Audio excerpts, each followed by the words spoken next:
We have the requisite consent. This time to put Nama's power to use.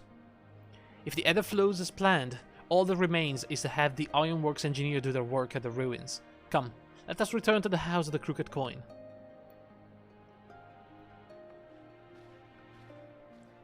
Alright.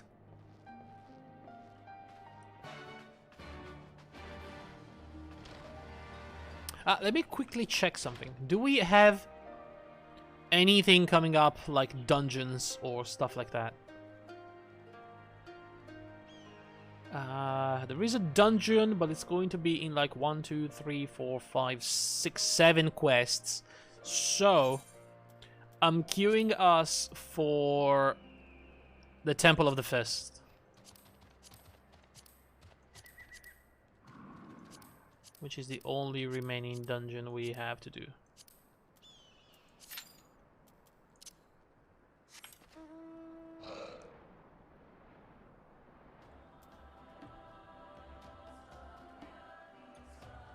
I just don't want to overlap that dungeon with the story dungeon.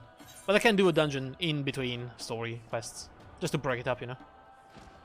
Alright, so are we good here? I shall begin at once. You may wish to step back. Okay.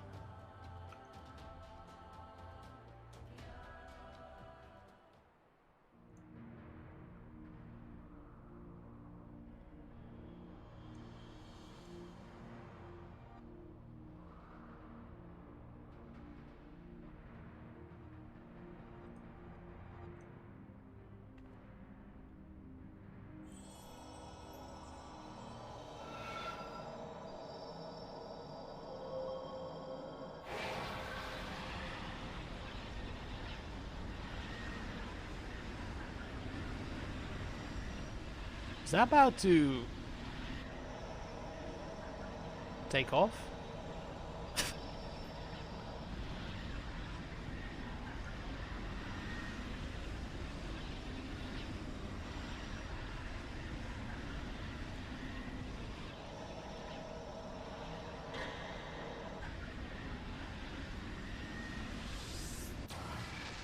Oh my god, yes! No, hang on. It looked like it. But not really. I thought she just rocketed that thing away from here. Did it work? I don't know. Did it? Of course it did. It did.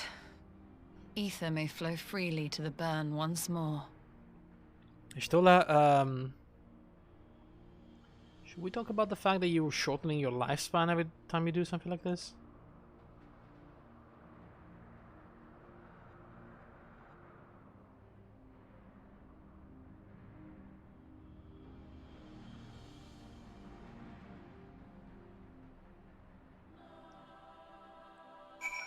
It's going to be a sad day when Y'shtola dies. I do not pretend to understand what you did, Y'shtola, but you did it. Thanks to you and Asgard, of course, we've taken a momentous step towards securing our defenses. Now, as much as I believe our rest is in order, we should probably make haste back to the Enclave. Agreed. Yachts may already have returned from their mission, and I would know how things stand. As would I. Without further ado, then. Yeah, alright. And we are going to quickly teleport right there. It's cheap. It looks like we're so far away, but we're actually not that far. It's only a couple of maps down from where we are.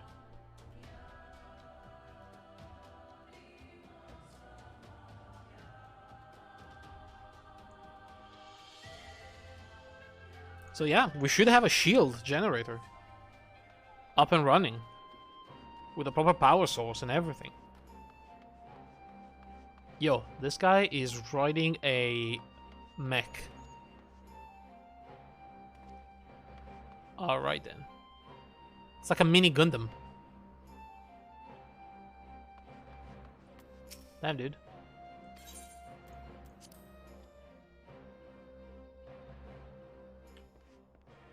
Oh, Alicia is back. Hi.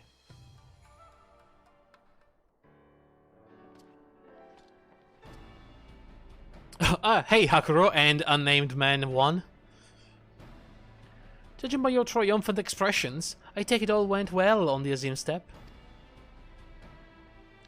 Indeed, we have secured a suitable source of energy for the barrier. Good. Tataru and I have commissioned Garland Ironworks to ensure that the field generators function as they should. A team of engineers stand ready to set out for the burn at a moment's notice. You need only say the word. I thank you for engaging their services on our behalf. The minutiae of the arrangement you may leave to me. It just leaves the small matter of our alliance. So Yugiri and Nakuro, how fared you with our neighbors? My lord, all of the factions we approached are in agreement the Empire poses a threat, and many responded positively to talk of an alliance. From Hingashi to Suinosato, from Hingashi and Suinosato, however, we received outright rejections. That makes sense. Suinosato, it probably doesn't even matter. It's a bubble under the water, and it's like so tiny, it's inconsequential. And Hingashi is just too big and too neutral. You know, they have a freaking Empire embassy. They cannot form an alliance with us without kicking them out. The former will not break its treaty with the Empire. Yeah, exactly. And the latter will not involve itself in the conflict.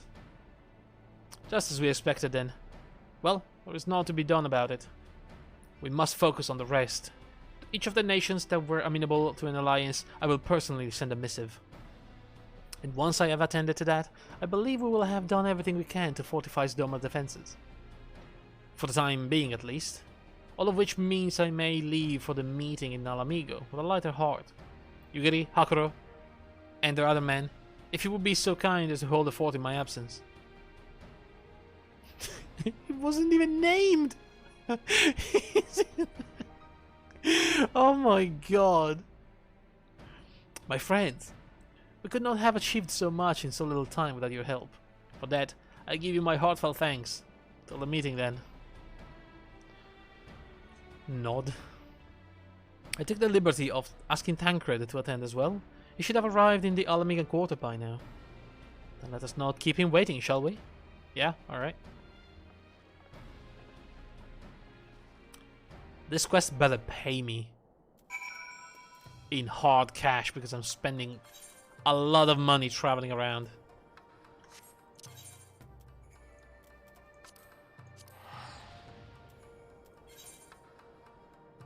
$2,400. I don't know if that covers the cost of traveling, honestly.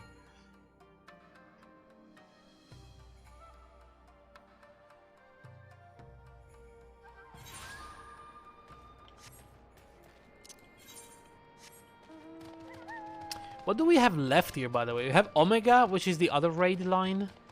And we have Eureka, which I have no idea what it is, but I've heard people talking about Eureka like it's a... I don't know, like it's a new area maybe? Or something like that.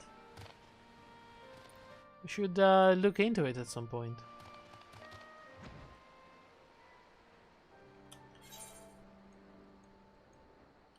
So how much did I cut the cost of teleporting just by doing this? 400! Oh my god. I think I have to move to the next area manually or I will not be able to recover the cost of freaking traveling.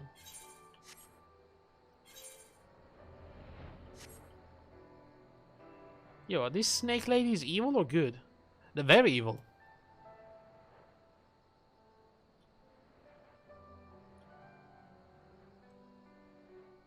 It's the Kalianas.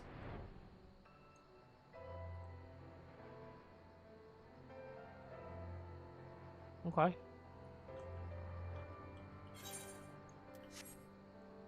Okay, let me check. How much is it now? It's 432. If I get to the next zone, how much will it be? 273. Cut it by half.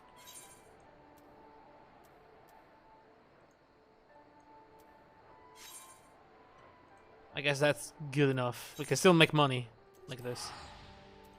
But if we have to teleport anywhere else, we are losing money.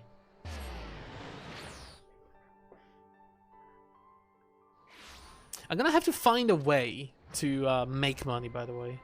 I don't know exactly what to do in Final Fantasy to make money. I should probably get into crafting or something.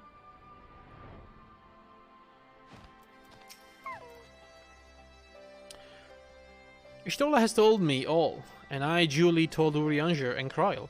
Kryl! It's been forever! You know, we haven't got a chance to talk with Kryl after she got abducted, and we barely exchanged words after we saved her. Kryl in particular was concerned about Alphino, but I assured her that everything that can be done is being done.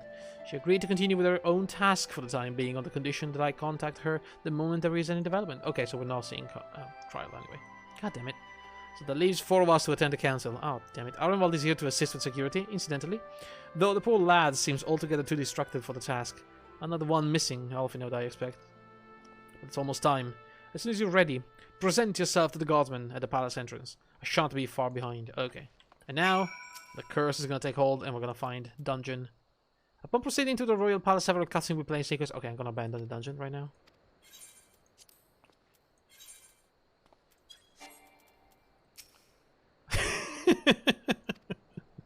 I'd like to abandon the dungeon and actually get ready to watch 20 minutes of cutscenes uninterrupted. I'm gonna lay back. I'm gonna put my legs up. Oh, here we go. Nice and comfortable. Yo. Mistress Lys, Commander Aldin, it gives me great pleasure to formally welcome the city-state of Alamigo to the Eorzean Alliance. Sultana's here. I guess I forgot everybody's here. Emmerich, my dude, are you here? Please, somebody, let him talk. Let him speak with me. Hey Emmerich, hi. The pleasure is ours, Your Grace. I know I speak for all Alamegans when I say that we are glad of this chance to stand with our comrades of the Alliance. And we, for our part, are glad indeed to be able to welcome friends both old and new. Lord Hien of Doma, at your service.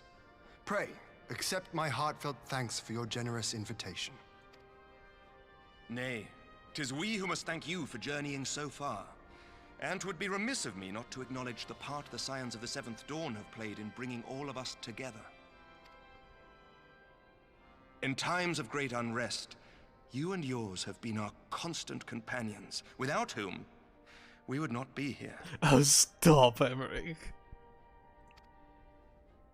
With apologies to Lord Hien and Mistress Alize, it occurs to me that we have not gathered in this way since that fateful day in Uldar. Oh yeah, that was bad, wasn't it? The day I lost my arm and my freedom. As I lay in my cell, never did I dream that I would one day be given the chance to represent my homeland at this council.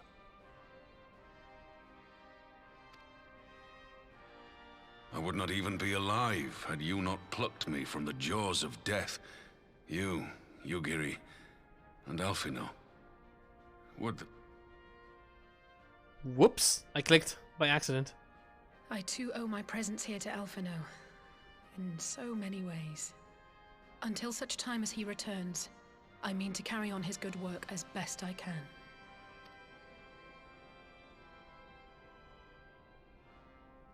Come, friends. Let us leave the past in the past and turn our eyes to the future. My Lord Hien, pray, tell us how things stand in the east.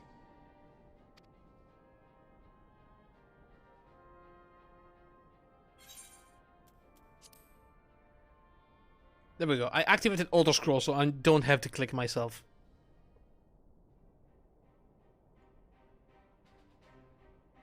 Having heard the rumors of dissent in Garlemald, I dared to dream of a peaceable solution.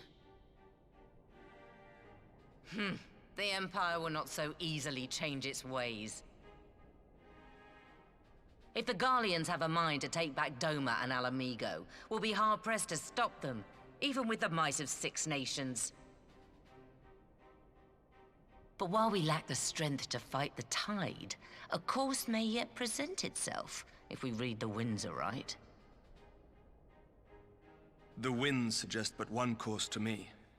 One which leads from the sea unto the river, and thence to the source of all our woes. The Ascians. Indeed. All here have felt their blighted touch. It was the bringers of chaos who nurtured the Archbishop's tyrannical ambitions.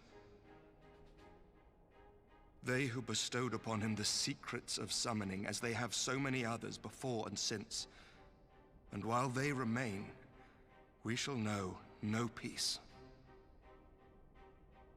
Our objective is clear. The question is how to achieve it.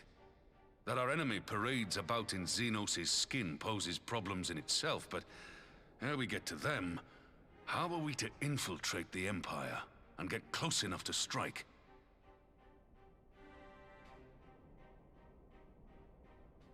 Let me go. While I see the wisdom in targeting the Ascians, an assassination attempt on Garlean soil would do little to aid our cause, even were it to succeed. It's time we used our enemy's preferred tactic: subterfuge. You have an idea?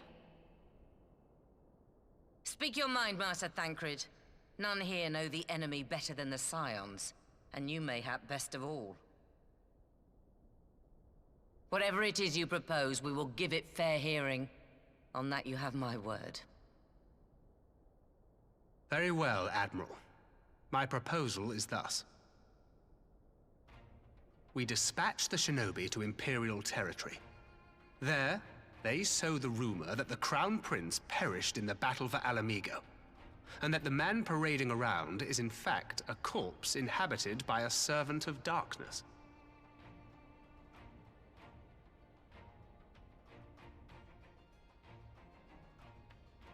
Well, it does have the ring of truth about it.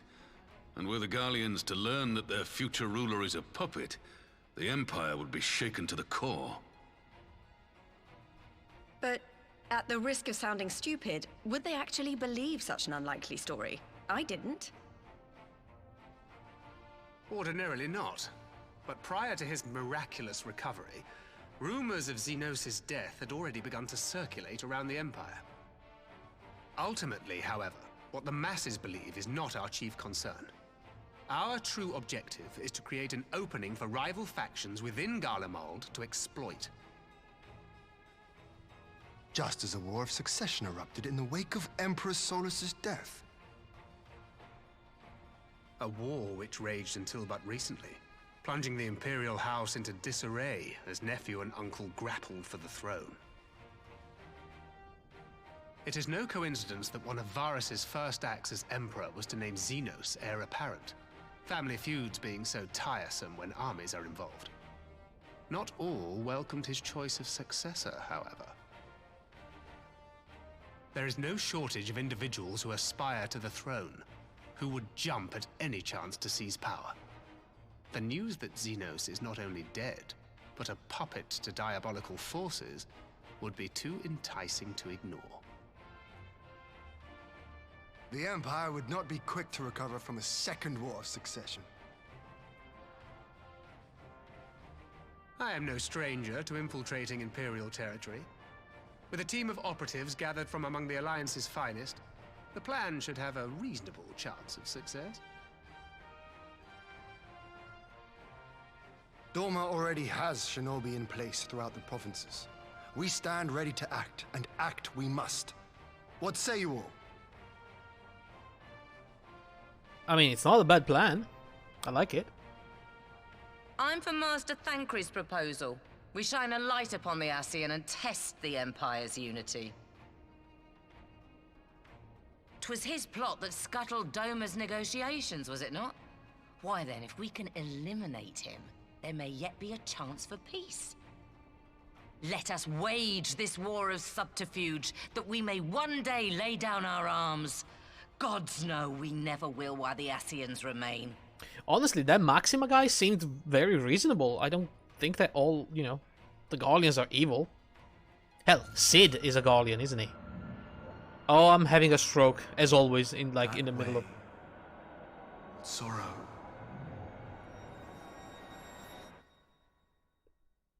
What just happened?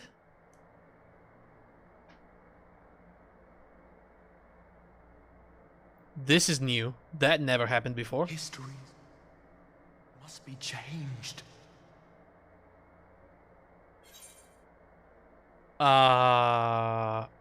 Who is this? This never happened to me before. Ahead looms a calamity. Ahead looms light, expunging all form and life. Twin dooms only you can forestall. Only you. What's the matter?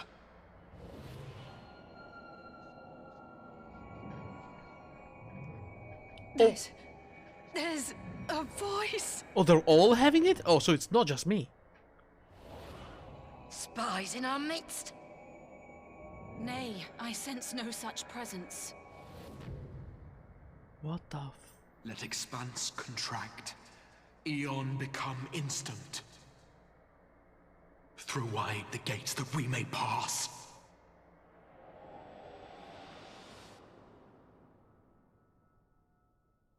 I don't know what happened, but that sounded a lot like what I was talking about. Did he just say the light will end all life? Are we pushing the world balance towards too much light?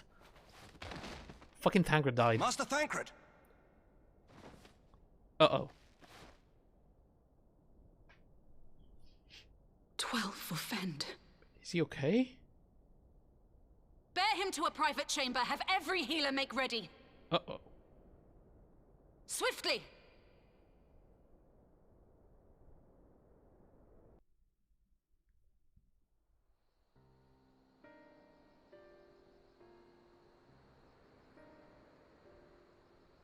Master Thancred remains in slumber. Though his vital signs appear stable, he's unresponsive. That's not good. What could have done this? And why just him and not the others? Because I'm afraid we could not identify the cause, my lady. I know why. Our examinations revealed no wounds, nor the presence of any poisonous substances. He lost all the magic, didn't he? Because of the Gods, that only makes it worse. the teleportation You're to spell. let us know the moment there's any change, all right? Probably cannot handle it anymore.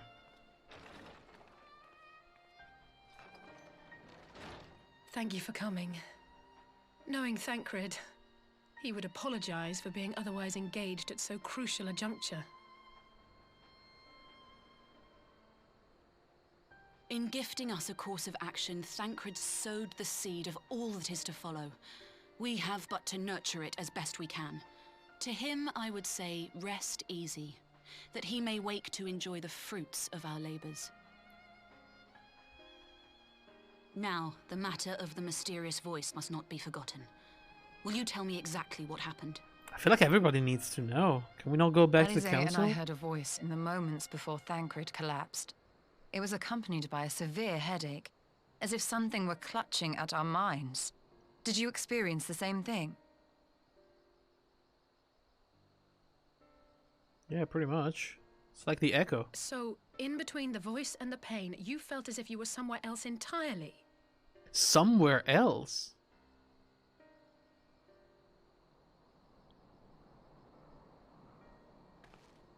Your testimony confirms my suspicion. That which you experienced was, I believe, your soul being plucked from your flesh. I'm sorry, what? Called. Called?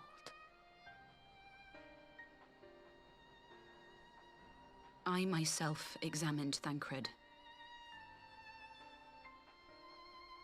Reach out as I may, I could not sense in him the spark of life that is his soul.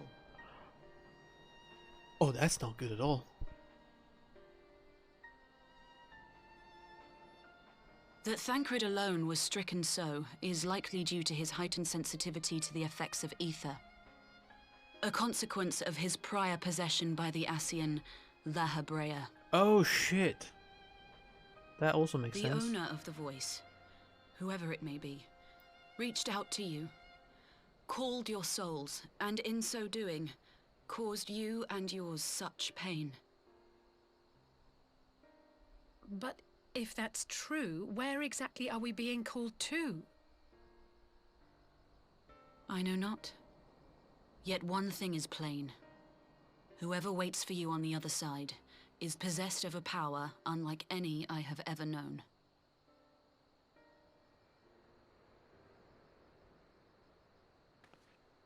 Forgive us, Lys, but may we leave Thancred in your care for a time? As if you had to ask. I may not be a scion anymore, but I'm no less a friend. Don't worry.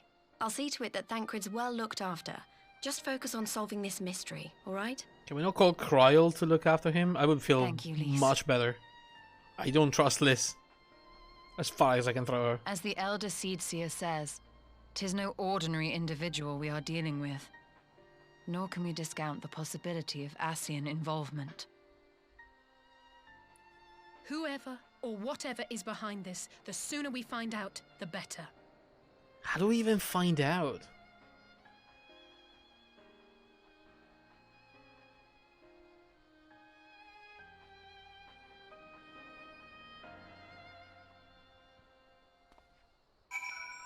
Oh. I'm feeling it. We're getting there, guys.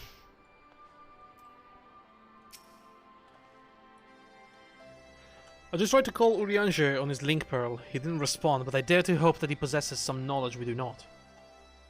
I feel like he would have been called as well. Only the Scions have been called, it seems like. Ah, Urianger. Something happened during the meeting. Thancred's collapsed. A disembodied voice suddenly started... What? But that's... We should talk about this in person. Alright, we'll meet you there. That was Urianger. You heard the voice too. See, I told you. Whatever that voice did, he called all the Scions. In Thanalan? As we alone were afflicted at the meeting, I had my suspicions. But if the voice also spoke to Urianger, there can be a little doubt. The Scions were targeted specifically. Yeah, exactly. So probably Kryl heard that too. By whom and to what end is the question. What about Arenvald? We should ask him. One to which we must find an answer with all possible haste. Yeah, I got the endure face. What the hell is the endure emote? Hang on. Hang on, got a new emote. It's an expression. Endure. That I've seen that expression before, you know. Made it myself countless times. I'll say. Urianger agreed to meet us at the Rising Stones. If any of the others heard the voice, we'll find out soon enough. Good luck. I should get back to the meeting with the Elder Seedseer, but if there's anything I can do, anything at all, you must let me know, alright? Promise me. Yeah.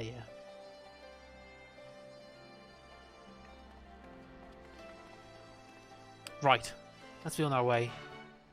Can you not teleport me there? No? You silently endure. Yeah. Oh, thank goodness they teleported me here. Hey, is that Hoary Boulder?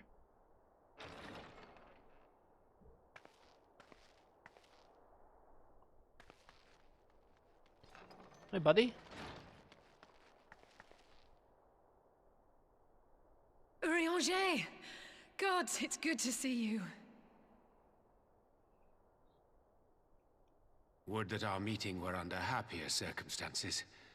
I judged the voice sufficient cause for concern even before you sent word of its effect on our comrade.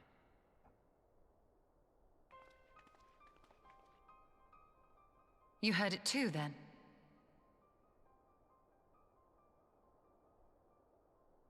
Aye.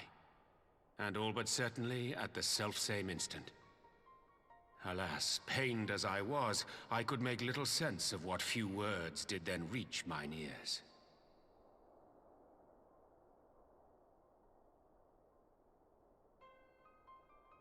Who do you think is responsible? Could this be the Ascians doing? That I cannot say. Not when so little is known. Ere I indulge in speculation, I would examine Thancred with mine own eyes. Good call. To Alamigo, then, without further delay. Wait, now we just came back. One other thing. During my visit to the Far East, I observed a strange phenomenon. Thou referrest, I presume, to the localized reduction in etheric density. Well, that spares me the trouble of an explanation. Yes, I noted precisely that at two apparently unconnected locations. I take it the phenomenon is not limited to the Far East. Indeed not. Of late, our agents charged with surveilling the beast tribes have spoken of little else. In every corner of the realm, they tell of places in which the ether hath grown thin. That doesn't sound good at all. Naturally, my suspicions first turned to primal activity, but the areas thus affected betray no evidence of summoning. I must confess to being quite perplexed. Something is draining the ether of the world? From like tiny patches? It's the same phenomenon. It's being observed in multiple locations on opposite sides of the world. We may safely discount regional factors. Needless to say, this warrants further investigation. That's not good. That doesn't sound good at all. Indeed. I shall make it my task to... What's happening? What the hell just happened? Urianger? The voice. It calleth to me once more.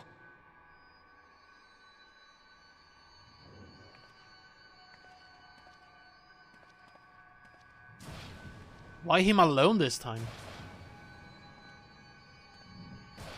Oh my god, don't tell me he's going to steal Urianger's soul as well. Okay, Y'shtola. I hear it too. Uh-oh. Well, it's gonna be my turn soon, I guess. Yeah, here we go. Only you. Only you. Only me? No!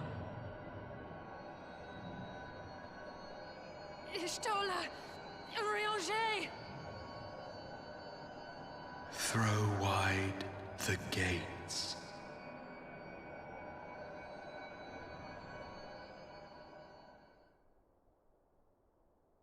What the... No! No, this can't be happening! Oh, we have lost another two science. Y'shtola! Urianger! Open your eyes! Only you. Is there going to be only me left? Say something. Anything. Not again. Please. Not again. Someone should contact Alamigo and see if the same happened to Liz. What about Alfino?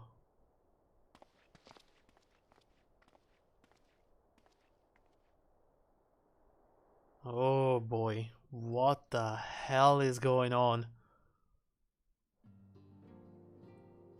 Hoary Boulder. Did you change your class? I think you were a Marauder. Are you become a Paladin now?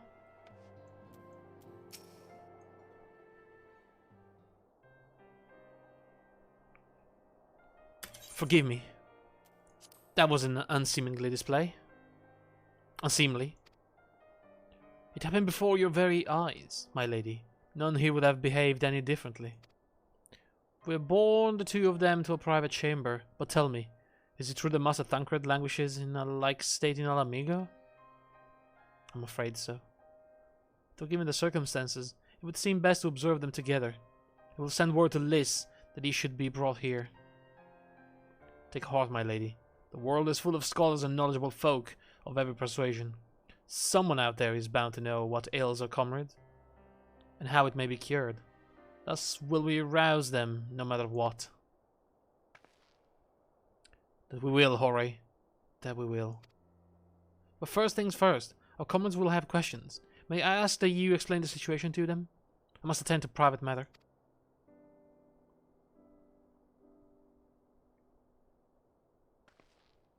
Oh, I promised I'd visit someone in Lim Solominsa. He's been waiting at Melson Command for a while now. You know, you should come along too. I think he'd be glad to see you. Oh? Okay. Well, at least we have the other science, you know. Ori Boulder, Alian, Coltono, Rio, and the lady that I always forget the name of. FME. Coltone, there you go. Not Coltono, Coltone. Okay. We're in trouble. I don't know what the hell is happening, but somebody is targeting this science. We're losing them all. We lost 3 already, potentially Liz as well. We don't know what happened to her.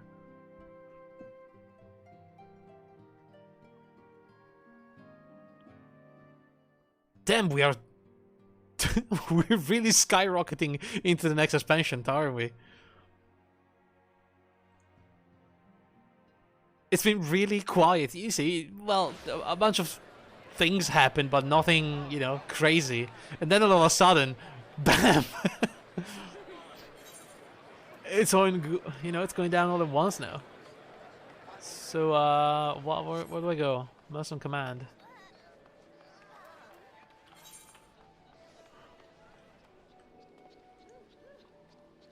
Right there, so Aft Castle.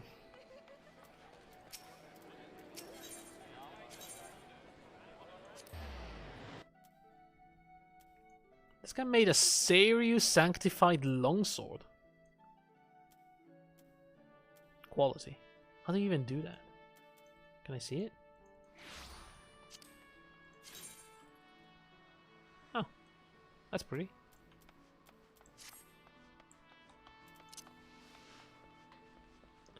So, who are we visiting? Who are we talking to? As you probably guessed, it's Gabu we've come to see. Gabu? The private here will bring him to us. Gabu. Why does that sound familiar? Ever since the Mesum took him in, I've tried to visit as often as I can. After what befell our friends, I was taken by the urge to visit again. It's difficult to explain.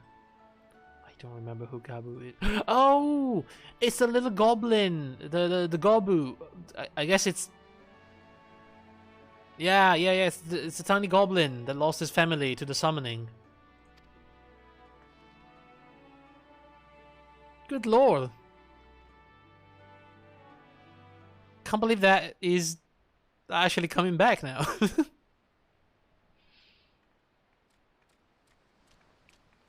Hey there, little guy. Here he is, my lady.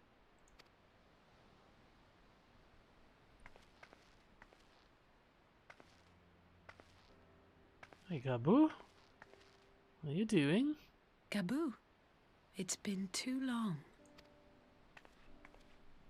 Is he still not talking? What happened to him? I think he was enthralled by the primal, right? And people usually don't wake up from that. I'm afraid there's been no change. If he can see or hear us, he has given no sign. I see. You're still fighting. Is there even a fight I'm going on? proud of you. I'm not sure.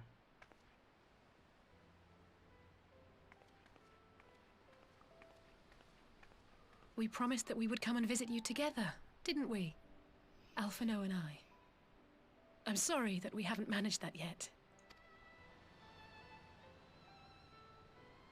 You know, with the 3 of us like this, does it not remind you of that night? Of the stars beyond count twinkling in the heavens? Yeah, I remember that night. That was nice.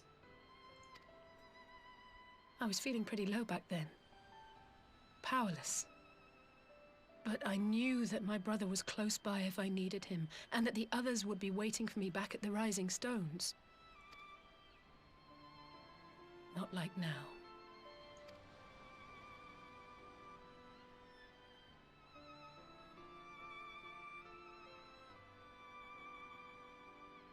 I've seen my share of trouble since coming to Eorzea. been reminded again and again of my limitations, of how little I can change about this world.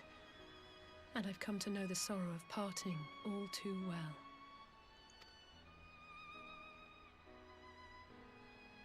But to have the people I hold dear struck down before my eyes, and be powerless to help them, that I cannot bear. I mean, you still have me. No, you don't. You didn't have to bear this burden alone, you know. There's other people. Not me, but, you know, other people.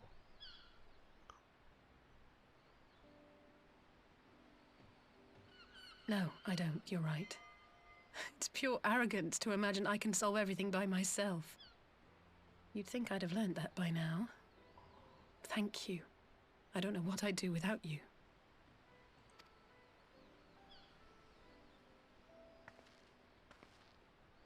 Everybody says that, and yet I'm still a glorified That's courier. more than enough brooding for one day. Come on. We have friends to save.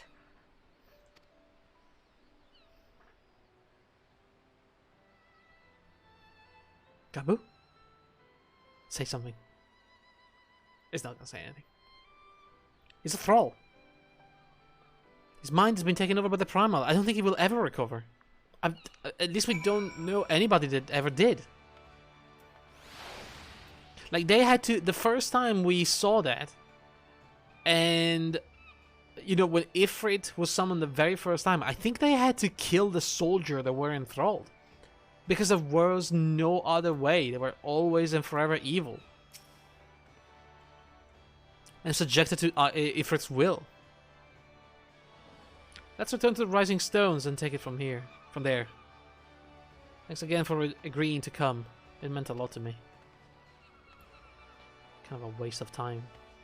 But, you know. Cool armor, by the way. Those legs are fantastic. What are they? Exarchic Hose of Fending. That's a... Maybe a crafted. Yeah, those are... Damn, those boots. It's a full Exarch set, apparently. Other than the gloves are different for some reason. He's using Techo 55.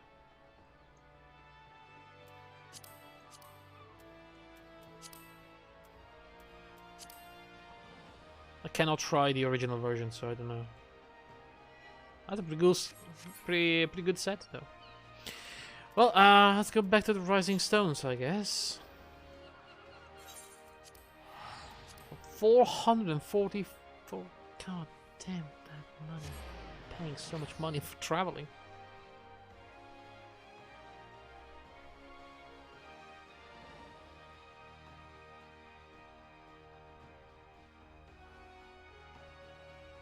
You know what I really need? I need to be done with the Bird People's Beast Tribe quest. So I can actually remove my return button from Foundation. And put it somewhere more comfortable for traveling.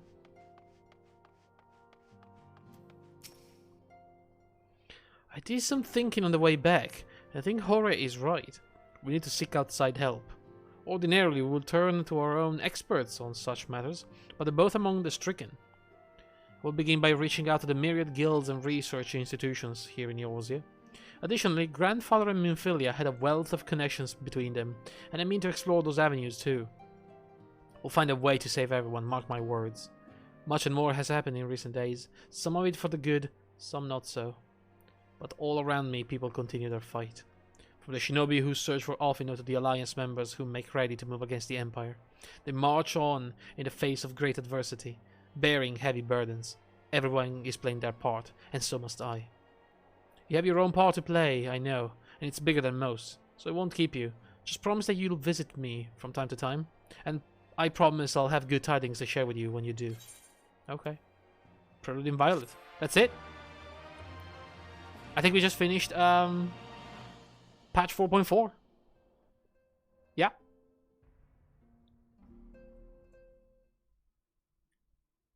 But meanwhile, in the Imperial Palace...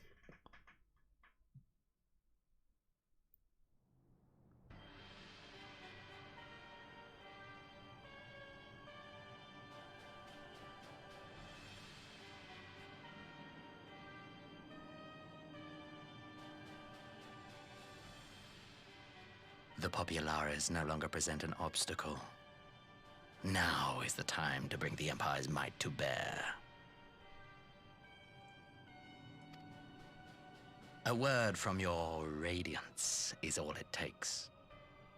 But one word, and the Imperial army will fall upon Alamigo as a pack of bloodthirsty wolves and tear that feeble nation apart.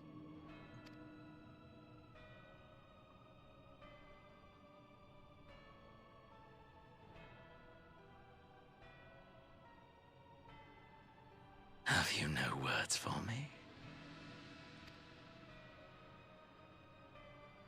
Despite the lengths I go to, an emissary playing the part of a fool. When first I took this face, I swore to use all of my knowledge, all of my power, to further the cause of the Empire. Told you. That's my when... deeds stand testament to my commitment. That's when you removed the mask and the guy went, "How dare you?" He's the White Asian. For some reason he... And with this adamant flesh at my disposal, I could destroy the Icon Slayer as easily as one might swat a fly. Why do you hesitate?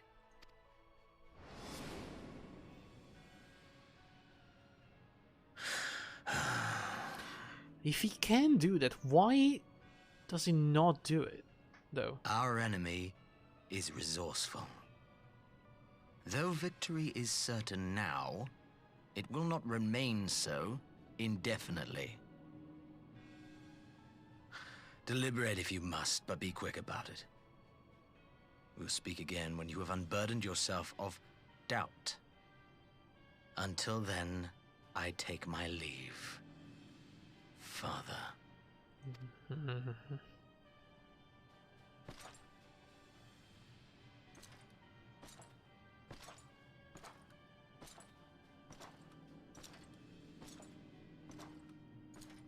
Do you think he doesn't trust him?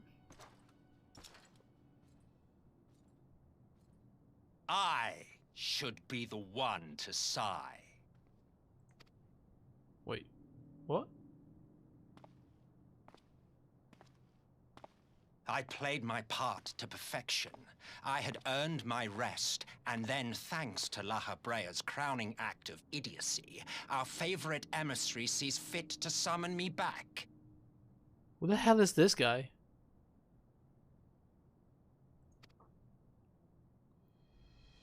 Elidibus was ever a warrior. A most tiresome trait, would you not agree? Wait, which one is Elidibus? Hang on. Is it the white one? Elidibus.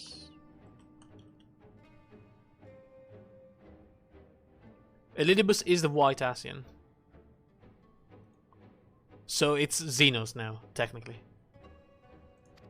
Who is this one? Is he another Asian? One of the black ones? What? Have you no words for me either? No matter. I've long grown weary of this mummery. He sounds familiar, though. Now, my dearest grandson, let me remind you of your place in Your the grandson? simplest of terms. Is that soulless body? That cannot be right.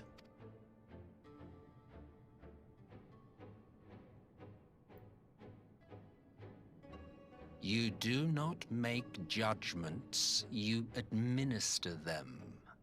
Swiftly and to the letter. Naught else is your concern. This guy's about to freak out. Elidibus may be an insufferable bore, but he is no fool. His choices as emissary seldom err.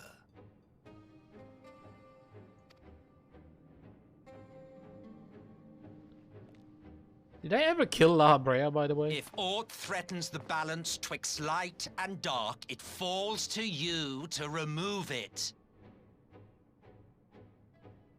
I think we did, right?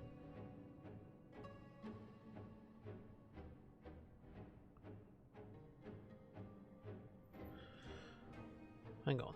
La Habrea. I think we killed... Moonbreda killed him.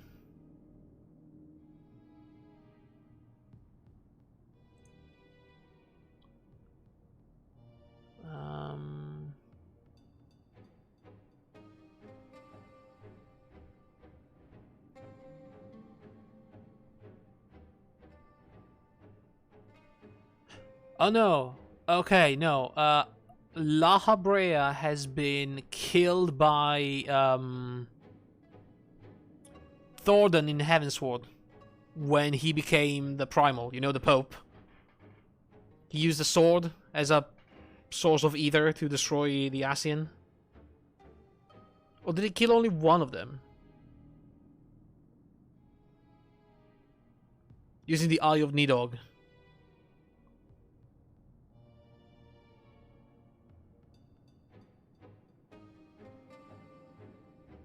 So I think he's dead.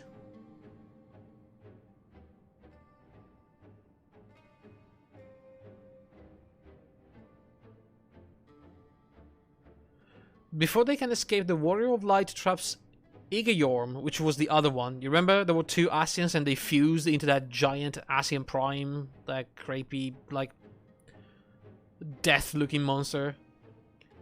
So they said the Warrior of Light traps Igayorm in the Void Arrowset and shatters her essence with the left eye of Nidhogg. Thordan and the Heavensward arrived to reveal the other eye of Nidhogg.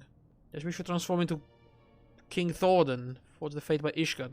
Intent on ending the Dragon Stormblood and eliminating all the sources, his first act is to sentence La Habrea to death. The Essence Overload is struck down by the God King and destroyed. Yeah. And the energy was absorbed by the Primal. So this guy cannot be La Habrea. Who the hell is this guy then? He's talking like another Ascian though. Be it by your own hands or by your armies, you have ample means at your disposal. So is the Emperor nothing but a puppet? That is why this empire exists, why I built it. This is Solus Zongalvus. This is like the old Emperor, but how can he be alive? Oh dear. Have I touched a nerve? You always were an easy one to read. There's got to be an Ascian in this one too. Oh my god, how many freaking Ascians are like in power positions at the Empire? I pity you, I do.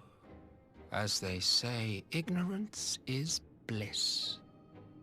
And I know how much happier you would be not knowing the things you know. The Founding Father was an Ascian, and he created the Empire solely for the purpose of sowing the seeds of chaos.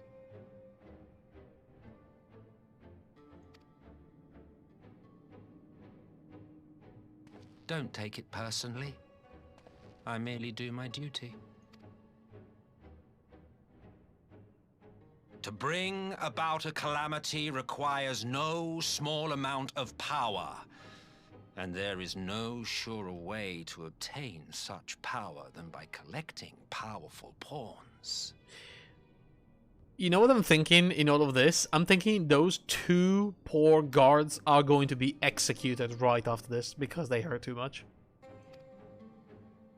To that end, I have labored long and hard. And I must say I am quite pleased with my handiwork, paltry though it seems in comparison to Alec.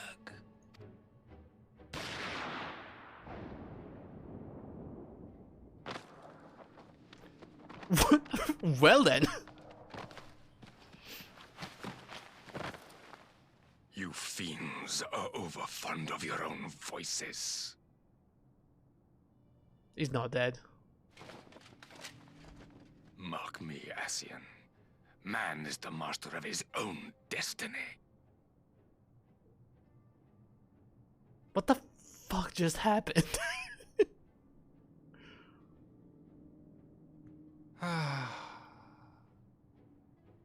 Oh. Such a waste of time and energy. Both yours and mine. I'm glad you was confused. Yeah, this is so weird. I don't know what's happening.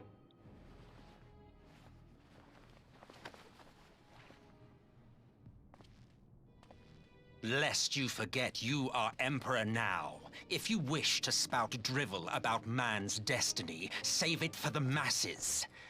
It will serve to give them a sense of purpose, and you, pliant pieces for the game.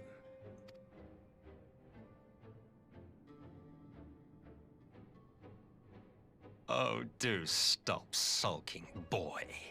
You, of all people, should understand.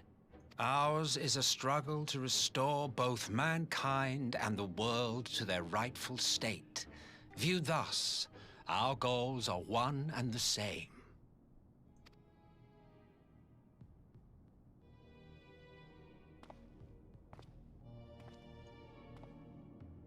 I think I can kind of make sense of what just happened, though. I'll try as soon as we're done with the cutscene.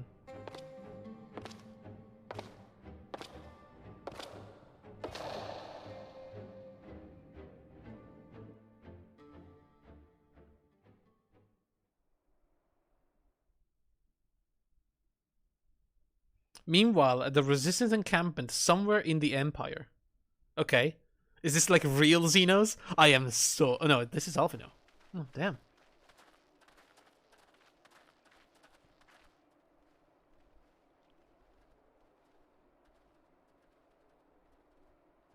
Is he about to pass out from visions as well? What happened to Maxima?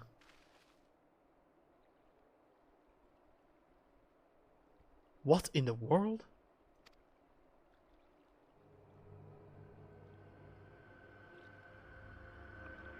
Okay, that's a lot of dead people, or are they just oh, they got their soul drained? What the fuck just happened here?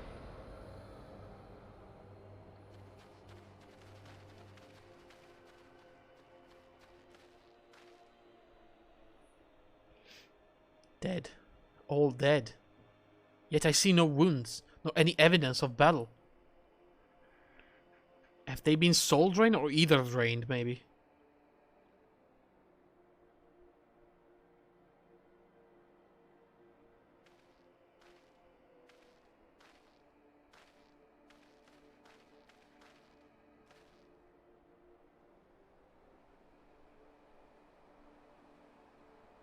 Damn them.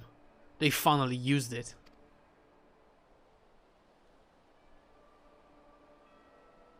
The Empire developed an alchemical weapon in Girabania. A gas, the Black Rose it was called. And to breathe it is to breathe your last. And that did this?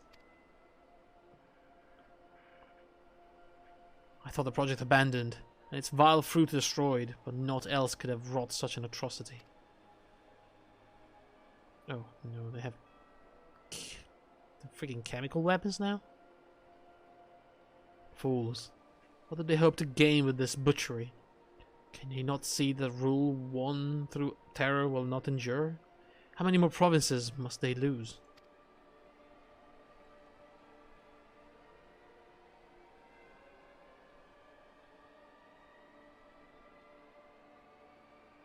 Nay, wait. This is not the work of men, but monsters. The Ascians. It cannot be a coincidence that the trail led us here. Their objective was never to rule, but to sow strife and discord.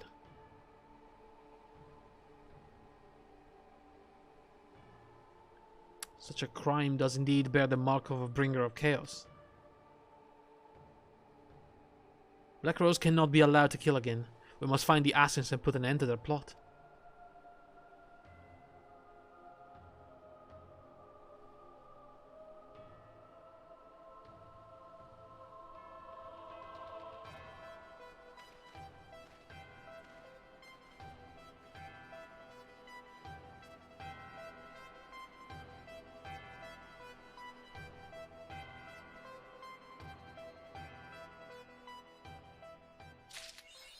Whoa, dude, this is awesome. Okay, so let me try to quickly explain what I think we just seen. So from what we know of the Asians, there's two... Well, there's like the majority faction inside the Asians, which is the Black Asians. What they're trying to do is they're trying to bring the calamities to every single world in order to destroy all of them, kill Hydaelyn, and summon, or whatever they think they're doing, the god Zodiark. And I don't know what happens once they do it, but that's what they're trying to do. And how do they do it? By trying to destroy everything. Like, bring a calamity. As we know, that happened in a few other worlds already. We've lost, I think, 3 or 4 worlds. One of them has become the Void. One of them has become the Light, which was the world of the Warrior of Lights. And I guess the others are just... I don't know, we never heard anything about them, but I'm assuming they've been somehow destroyed or devoid of either or something like that. And then there was the one white Asian, Elidibus, which for some reason he was always trying to maintain balance, and I don't know why. We still have no idea. I don't think we have any idea why he's doing that. But, I mean, keeping the balance, I mean, it feels like it means never throwing the world into, like, chaos and into, you know, the total destruction that is making one of these sides prevail. So how are the Asians doing it? We don't know about the white one, but we know that the black ones have been trying to sow the seed of chaos and bring imbalance into the world. They did it ages ago with the Allagan. We believe that they gave the Allagan their technology. The Allagan became too powerful. At some point, something happened with the Allagan. I don't know if it's like summonings, or they experimented with the primals, or I don't know, something happened at the end of it. Everything blew up, and there was a calamity back then. But it was not enough to push the world into, you know, over the brink, I guess. And so, apparently, according to what we just seen, one of the Asians became the first emperor. He created the empire, the entire Garlemald Empire, in order to sow the seed of chaos, to plant the seed of chaos, to create chaos in the world. And then Garlemald exists, well, the empire exists solely for that purpose. And now you have this guy, the empire, which is pulled between the white Asian Elidibus, which is possessing Xeno's body, and another unknown Asians possessing the body of his grandfather, which is, you know, Solus, the previous emperor. But the emperor, the current emperor himself, did not seem to enjoy the situation. Like, it feels like he's trying to find a way out of this sandwich of Asians.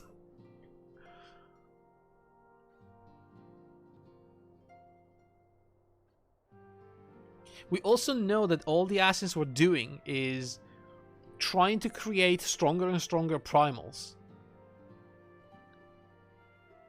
That was another plan. I don't know if that was the same plan or if it was a different plan. But what they were trying to do was incite all the beast tribes and everyone possible to summon their primals. Have somebody defeated the primals. In my case, it was a Warrior of Light, but at some point it was a Warrior of Darkness as well.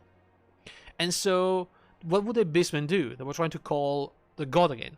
And so it comes back stronger. And then we kill it again. And then we repeat the cycle until somebody tells them, you know what, your god can't really help you, but here we have a real god, Zodiark. And so, by planting that seed within, you know, all the beast tribes, every single beast tribe together would try to summon the same god, and so they would bring back Zodiark, the god of the Asians. But I don't know what happened to that plan. Since I think that was Elidibus doing it? And I don't know how that, you know, fits into maintaining the balance. Honestly, I have no idea. But yeah, I hope that somehow explains the madness that we just witnessed.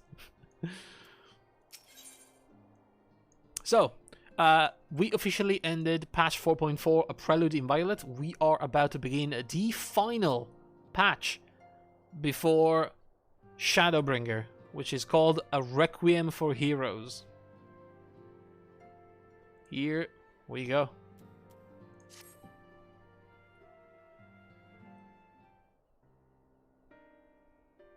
I'm glad you've come, though I'm afraid there's little in the way of good news. After you left, we reached out to both the Alchemists Guild and Stillglade Fane and attempted all manner of treatments. No idea who Stillglade Fane is. But the results were always the same. Whatever the answer is, it's not alchemy or conjury. I mean, the soul is gone. It's not... I don't think it's something we're gonna solve with magic. I wonder if the echo is somehow protecting me. Why did it have to be Y'shtola and Urianger and not me? Out of all of us, they are the ones who could feasibly have solved this puzzle. And Alphino's still missing. God, it's all going wrong. Where do we even start? What happened to Kryl? She's a smart one, isn't she? Can we go to Matoya? A grave situation indeed. Might I be of some assistance? What's that? Oh, finally! Kryl! I did not think you well enough to travel.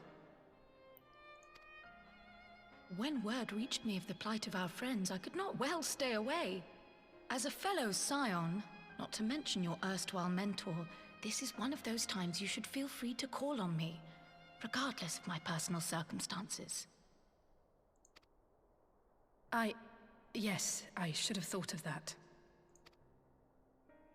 Thank you for coming, Kryl. We would welcome your insight. Absolutely. We will welcome Kryl anytime. And I should be happy to provide it. Now, what's this I hear about Alphino heading into Imperial territory? That boy always did have some funny ideas. Do you remember the speech he gave when he was accepted to the Studium? Oh? Do tell? My life's goal is naught less than the salvation of this star. Oh, fucking Alphino. Of course they said that.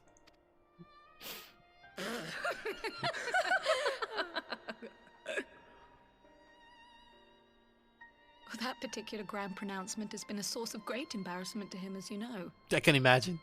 But the fact of the matter is, he meant every word and has lived his life accordingly. Like, I'm imagining like a random student going to uni for the first time, and the first day in the middle of the class, he stands in between like 200 people and says out like, "I am here to change the world." That's what happened. Yes, he remains altruistic to a fault. But I'm worried he was too fixated on his goals to see the dangers, as has happened before. Oh, good old Alphino.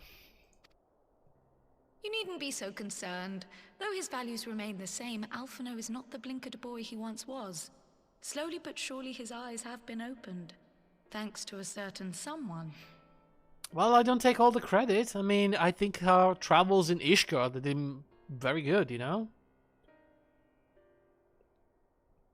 Being close to people like Emmerich and Estinian and Izael, like, that really changed him. Turned the boy into a man. Sort of. A certain someone whom he'd be mortified to learn had heard about his little speech. Mum's the word, eh? Fine. Nod. Right, I'd better have a look at our patients. They're in the infirmary, I assume. I'll need absolute quiet, so it would be best if I did this alone. If you'll excuse me. Alright, Kryl. I mean, she also has the echo, so there's none better than her.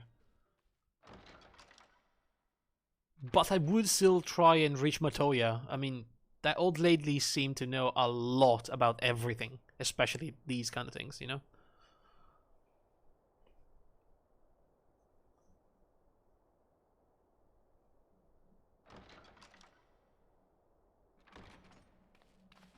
Alright. All three are in fine physical health.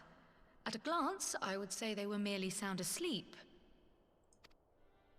Except for the fact that I couldn't sense the slightest trace of them in their bodies. It's as if their souls have taken leave of their physical forms. Yeah, that's what we heard before. Ah, yes. The Elder Seed Seer made a similar observation. Alright, Kryl, tell us something new. This will be useful. I've read the report. When you heard this mysterious voice, you described feeling as if you were somewhere else, yes? Yes, that sounded weird to me, like somewhere else. If we assume the ether which comprises your essence is being drawn to some other place... Oh, can we trace it? Like we did when we found Y'shtola the first time, when she was lost to the ether? Then it may be possible to follow the trail it leaves behind, just as we did in our search for Thancred. See, you're smart, Kryl. That's why I like you. I wasn't around for that, but I can't imagine it was easy. It's a shame that my main character is a selective mute, or I would have said that like a long time ago. Oh, it wasn't. But that's no reason not to try. I will have need of Master Matoya's crystal eye if I'm even to make the attempt. So I suggest we pay her a visit. Yeah, let's go. Right away. You know, maybe we can even ask, you know, Matoya about all of this. Oh, we're finally being smart. Thank God for Kryl. I swear.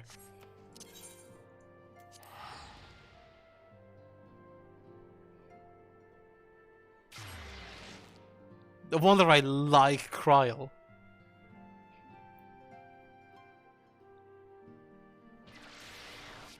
When I'm surrounded by like a crybaby and freaking Liz, which is one step ahead of, you know, drooling in the middle of a conversation.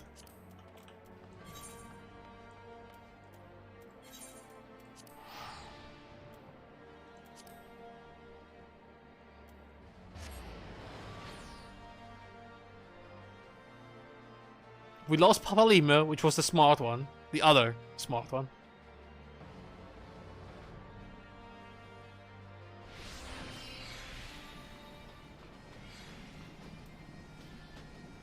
We also oh my god, what am I looking at?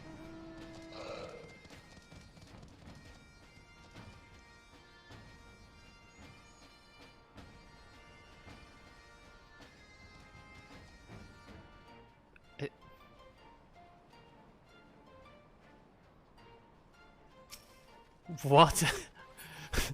What is this mound?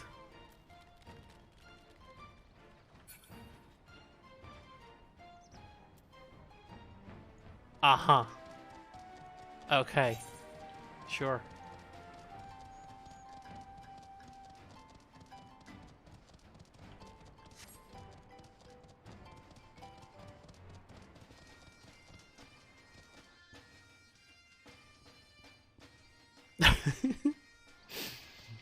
There was a guy in a golden chicken costume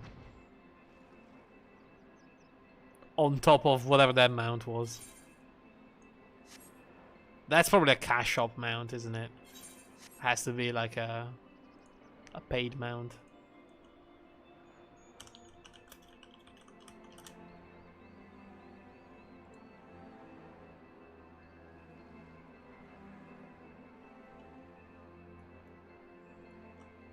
Let me see.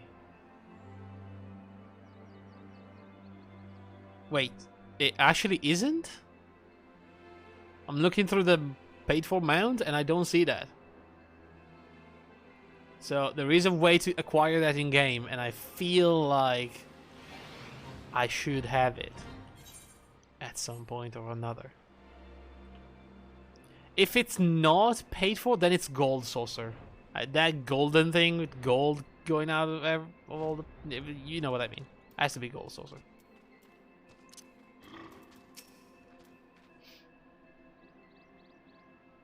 I'm looking at the paid mounts, by the way. There's not much, you know, good stuff. There's a bunch of weird mounts. There's a couch that you can have, technically. A flying broom. a flying egg for some reason. Like a Fabergé egg. The best one is probably the two-seater mount, which is a giant fat Moogle balloon that carries like a... yeah, like a chair or something. Actually, no, the cooler one is 100% a motorbike. That looks like the Final Fantasy XIV motorbike. That's definitely the coolest. Anyway, I'd heard the Master Matoya was something of a recluse, but this seems extreme. Still, I'll happily overlook her eccentricities if she agrees to help us. Look, leave her alone. She's fine, okay? Matoya's good.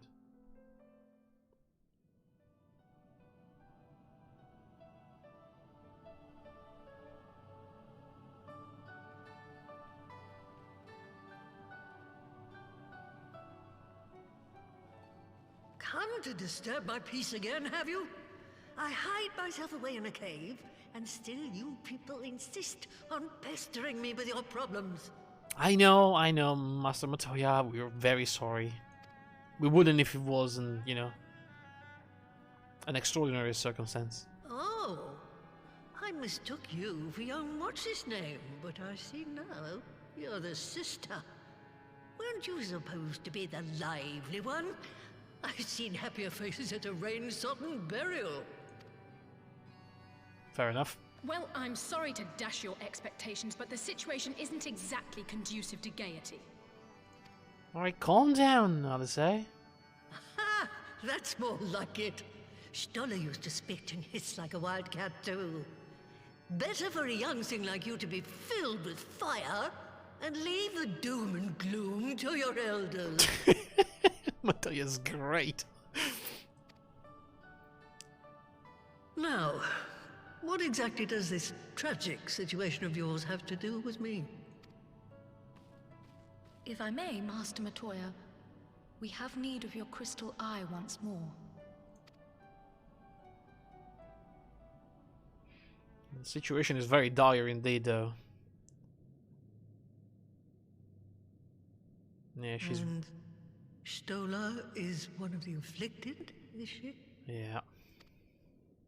Very well.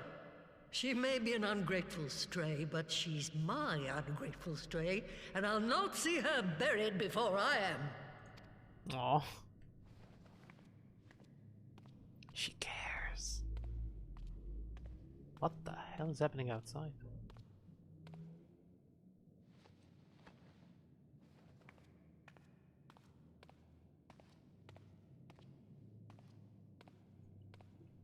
I like how she's keeping like priceless artifacts just, you know, right there in a random shelf. Right. Let us see what we can see. I'll begin from where our friends first fell, and cast my senses out from there. Okay, but do not lose yourself in the process, please. I cannot bear to lose another one. You know, another one of the good ones.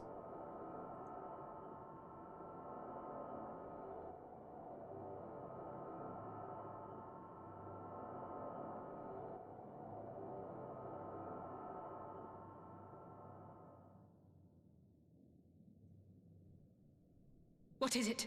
Did you find them? Wait, this doesn't make sense. How is it even possible? What happened? How is what possible? Kryl, what did you see? The threads, they just ended. And no, I didn't lose track of them. I followed them as far as they went. It's as if they were cut off. Could their ether have dissipated if it had? Oh gods! Their bodies are just husks. It's like the Broodmother's daughter all over again. The what now? No, this is different. The Kalyana girl was already dead, body and soul, Oh, when right. Lakshmi affected her resurrection. Aye, let's not jump to conclusions. If their physical forms yet breathe and show no signs of wasting, then it follows that their souls must still be intact somewhere. But where? That's the question, isn't it, girl? Death has not taken them to the ethereal sea, yet there are no tracks left for us to follow.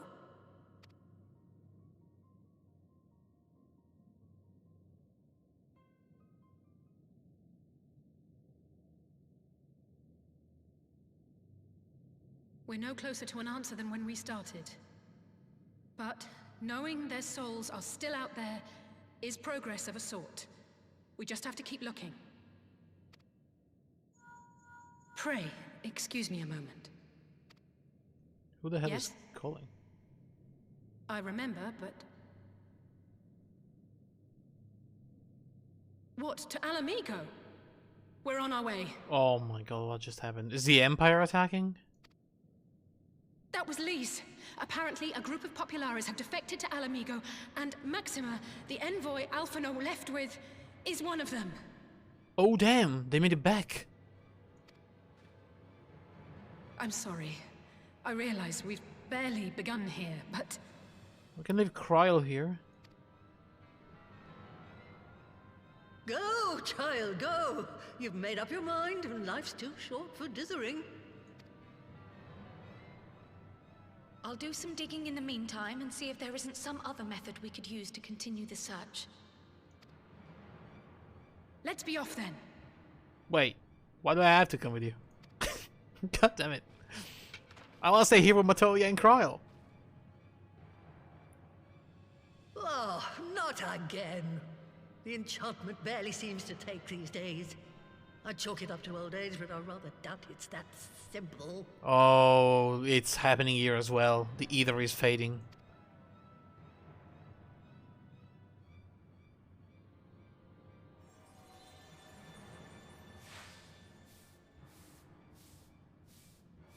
What the Before they hell?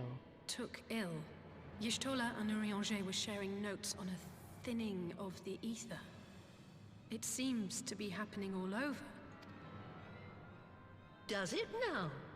And here I was, all set to blame my woes on that creaking mountain of refuse clogging up the Thaliac. I fear something has gone awry. Still, there's naught to be gained from starting in shadows. You can only do what can be done, and that but one thing at a time.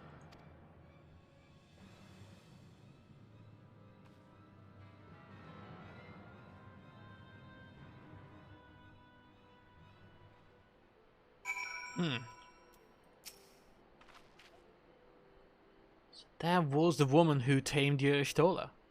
I had a distinct feeling of being grabbed by the scruff of the neck and having the nonsense shaken out of me. When Alphino is back, I'd like to visit again and ask her what tales she has of grandfather.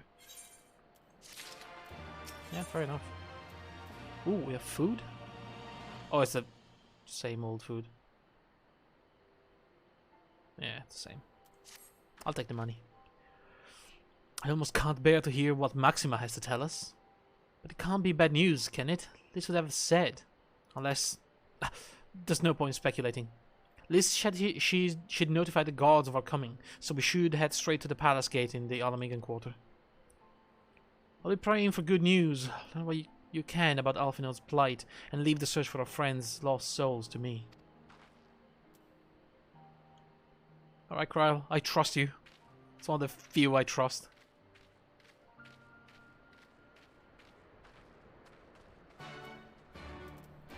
Alright then, back to spending a fuck ton of money to go back to Alamigo.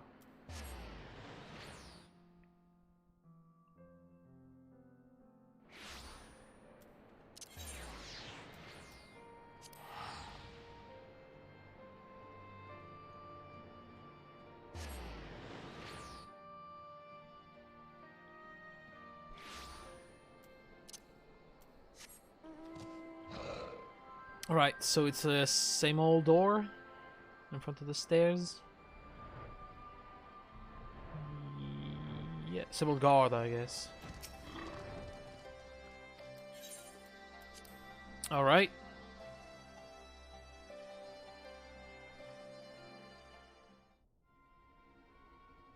There he is.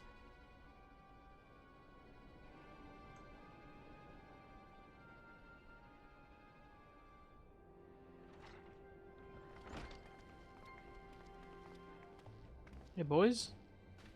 I'm sorry to drag you halfway across the realm, but when Maxima mentioned Alphino, I thought you'd want to hear the news in person.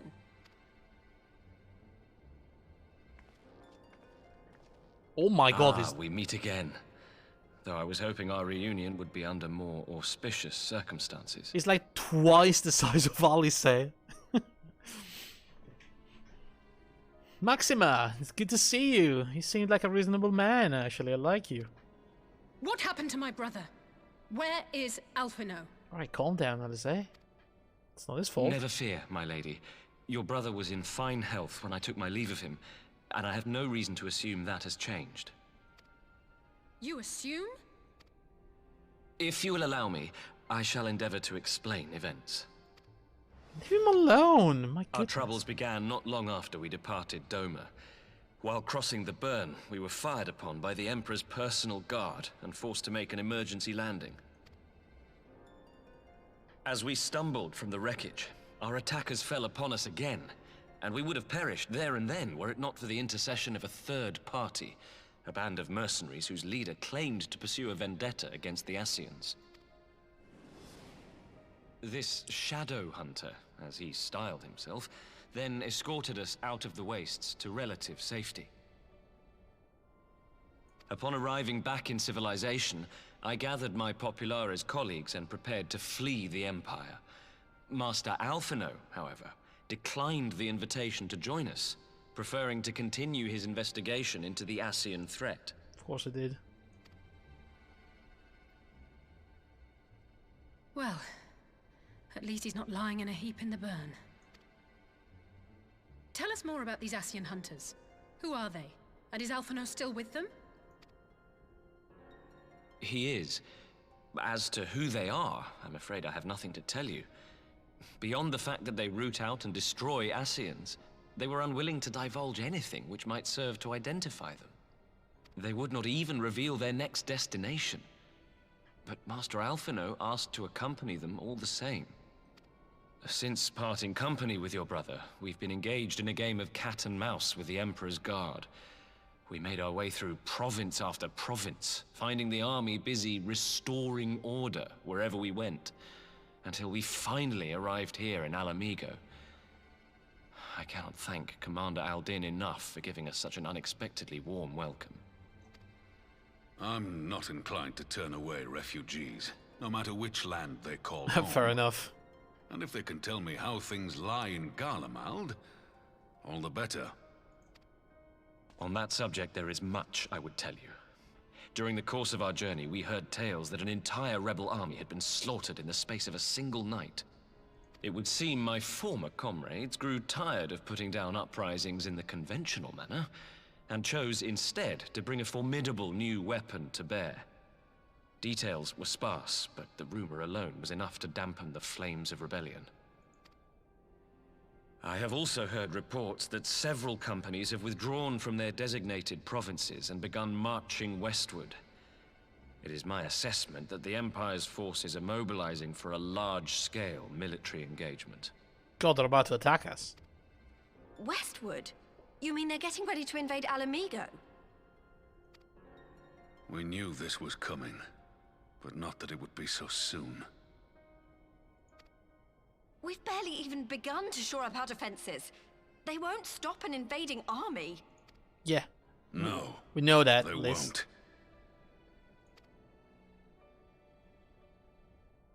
Dispatch messengers to the Alliance leadership requesting reinforcements, and send word to our officers in the field to hasten completion of those border fortifications. Prepare to meet the Imperials head on!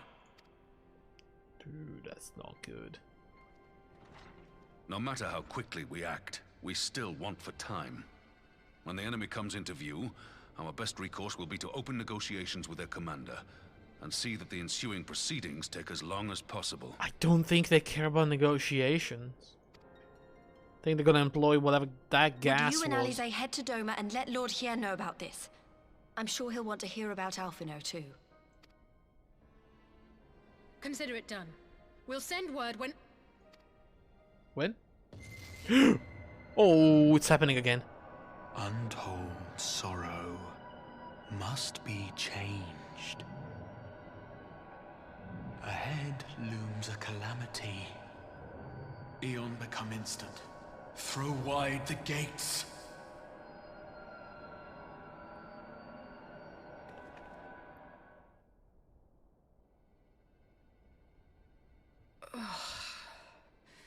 You heard it too. We heard it clear this time. Well, at least we're both still standing. Yeah, I guess. That was... Oh, thank the gods. I thought we'd lost you for a moment there. Why does this keep happening? I wish I knew. Nothing we've tried has brought us any closer to an answer. We'll keep working on it. But first, we need to go and see Lord Hien. Oh yeah? We're just gonna ignore that?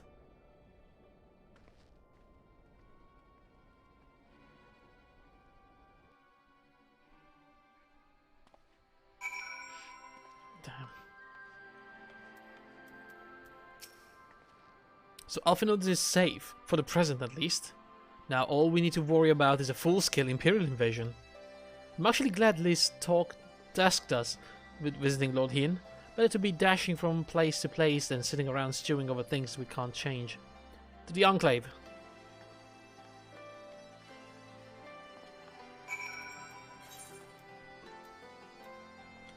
Hang on, I'll first teleport to Kugane to save, once again, money.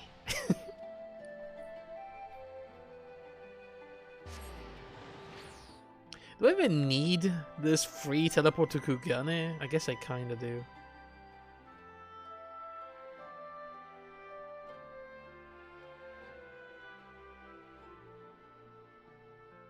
I have access to the Kojin, I have access to, you know, the Ivalice quest line, so I guess I'm gonna wait before taking it away.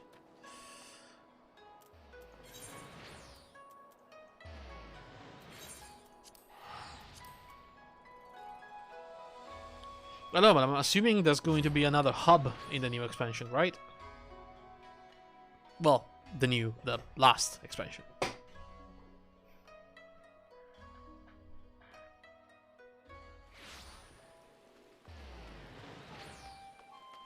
At least I would assume so.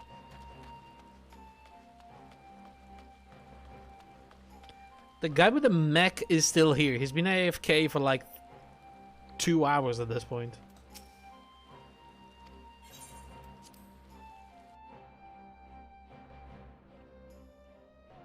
And then you wonder why the server has a queue to get in. Just kick the people that are AFK for like more than 2 hours.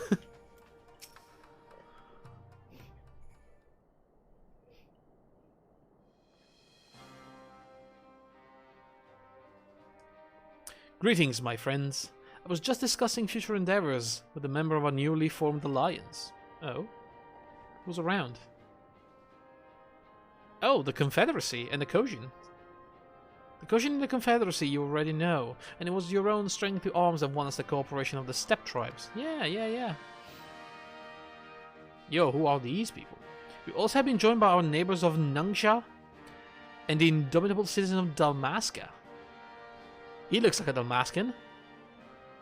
Though the scattered nature of the latter resistance will somewhat delay their official induction. And then we have unnamed important person number 1. These proud people have united under a single purpose. To stand against the tyranny of the Gallian Empire. I'm just gonna call him Jim from now on, okay? Jimmy. I'm glad to see your alliance is coming together so swiftly. As things stand, I feel we shall soon have need of your strength.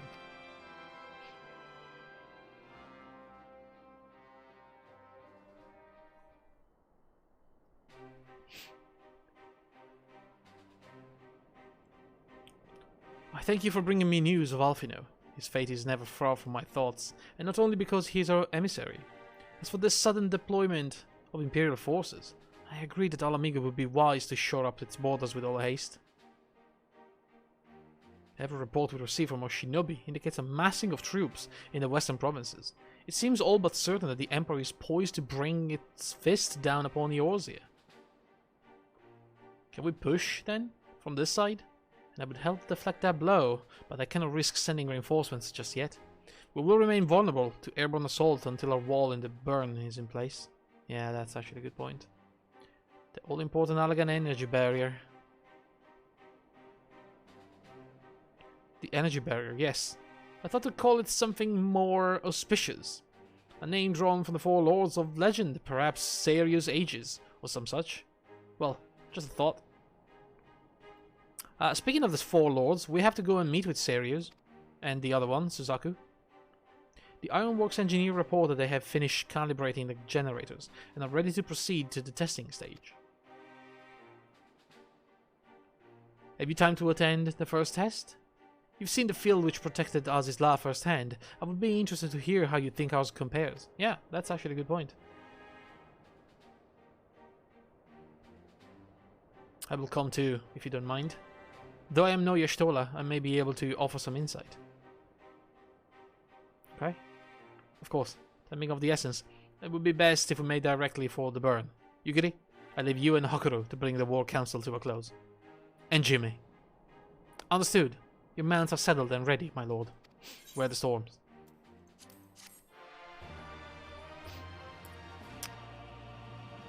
Good old Jimmy Samurai, you know. First and last name, Jimmy Samurai. There he is. Extremely important person.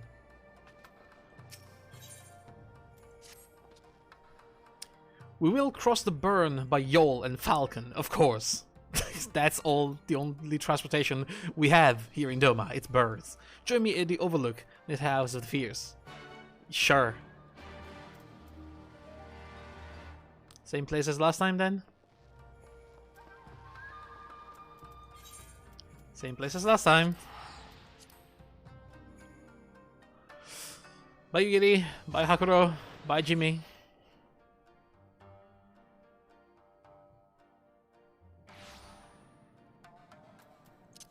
I kinda like Jimmy. He's like the second in command, you know? We should have Maria meet Jimmy, maybe. Or Lucia, one of them. Maybe Lucia, you know? Never saw her personally, but I heard she's great. Maybe she can give him, you know, point or two. Give the word when you're ready to take wing. Sure.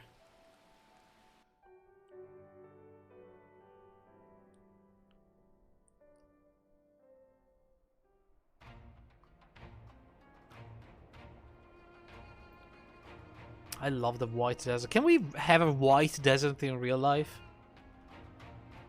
And cold, maybe, and not hot, you know? Actually, I'll tell you what, can I just move to the moon? I feel like that's what I want. I want to move to the moon.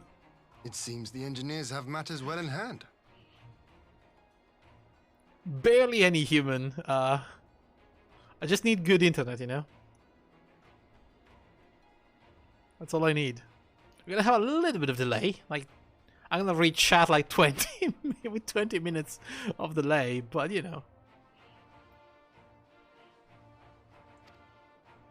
Should the barrier work as we intend, Doma will be free to reinforce her allies in Alamigo without fear of weakening her own borders. Honored friends, the time has come to put your hard work to the test. Start the generator. What if this blows up right now and kills everybody?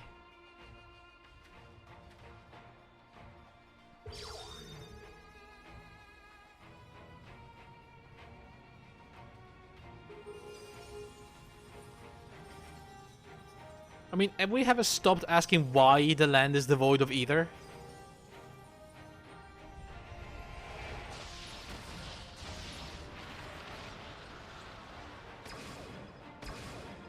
Node 1 is operational. Nodes 2 to 8 are reporting similar energy levels. The barrier is forming.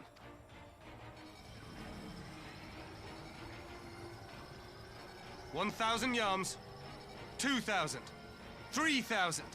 Expansion remains smooth. No fluctuations detected.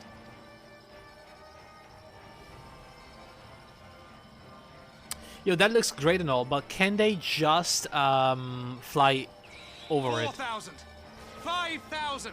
Target altitude reached. The barrier is holding steady at 5,000 yards. We've done it. I guess they cannot fly above that? If they have a target height, maybe they calibrate it for the highest airship can fly.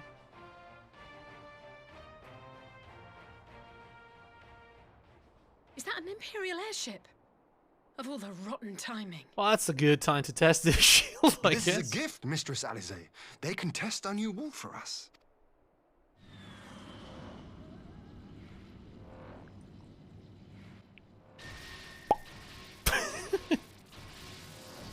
Please tell me it just blows up.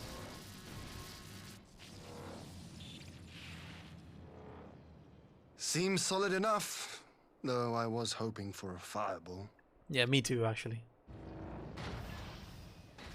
Because now they go back and they tell the others about the wall.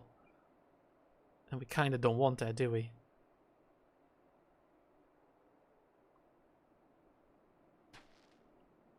Whoa, hang on. Is that Shadow Hunter?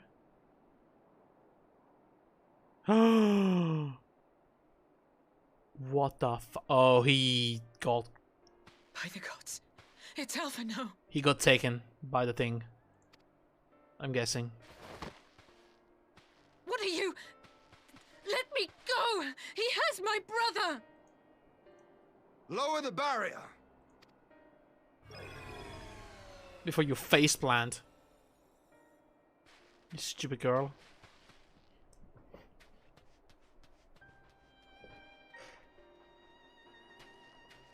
It's fine, guys. It's fine. It's going to be fine. Be at ease, girl. The lad is not dead, merely locked in slumber. Yeah, like the others, No, probably. Not him too. Damn it.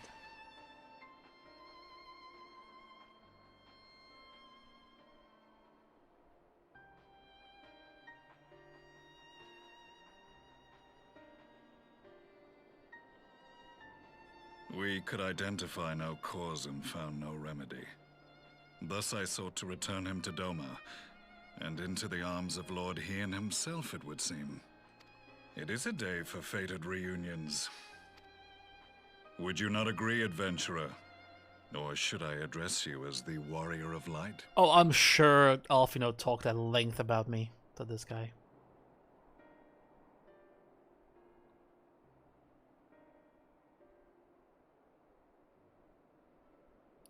You're the Asien Hunter. Gaius Van Bales? What?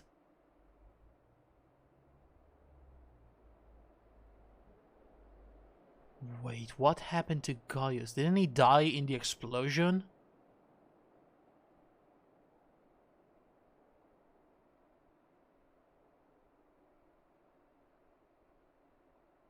Gaius Van Belsa is the first endgame boss of A Realm Reborn. He's the Empire guy that builds the Ultima weapon, steals the power from the Garuda, Ifrit, and Titan. And he's the final boss of the main story, pretty much, you know, at the beginning of the game.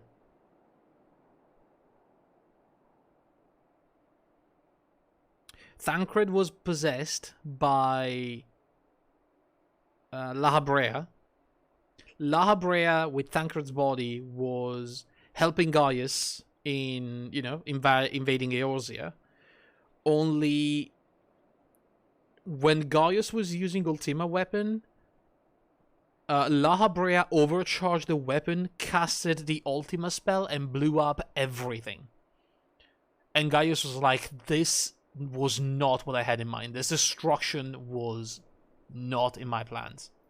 And I thought that Gaius died in the explosion.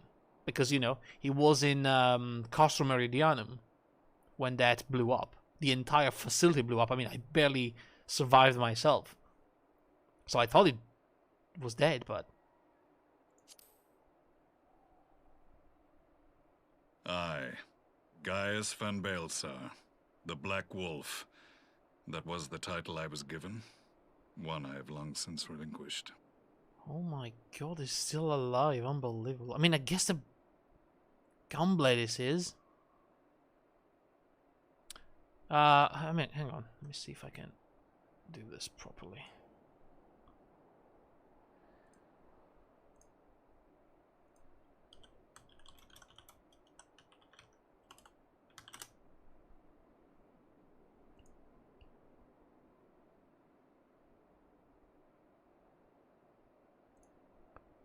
This, I guess, is a good, that's a good one. Kinda. It's this guy. It's the guy in the front.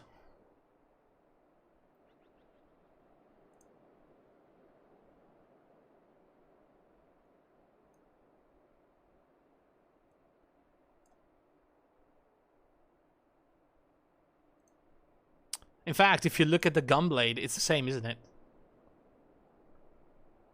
But, you know, probably a new voice actor, and the fact that he doesn't have the mask. I don't think we ever saw him without the mask, so I guess the only thing was the Gunblade.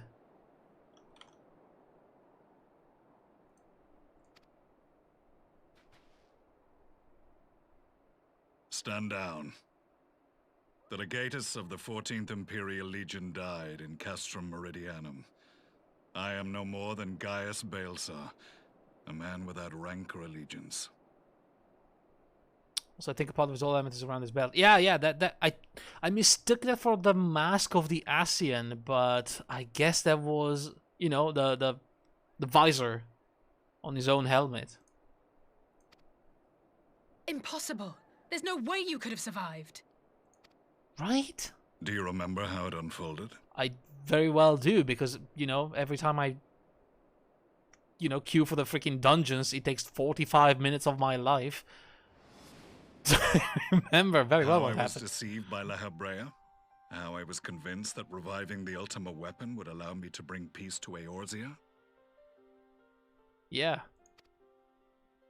The Ascian used me, as he used so many others, all to further the restoration of his wretched god. Yet even with the might of Alec at my command, you bested me. And as the Praetorium went up in flames, I was content to burn along with it. For a moment, at least. See, we saw him blow up with the entire facility. That was a big boom. A moment of folly. To surrender my life thus would have been to betray all who died for my cause. It was for them that I dragged myself free of the rubble, and swore vengeance on the Ascians. I mean, that was a good decision, I guess.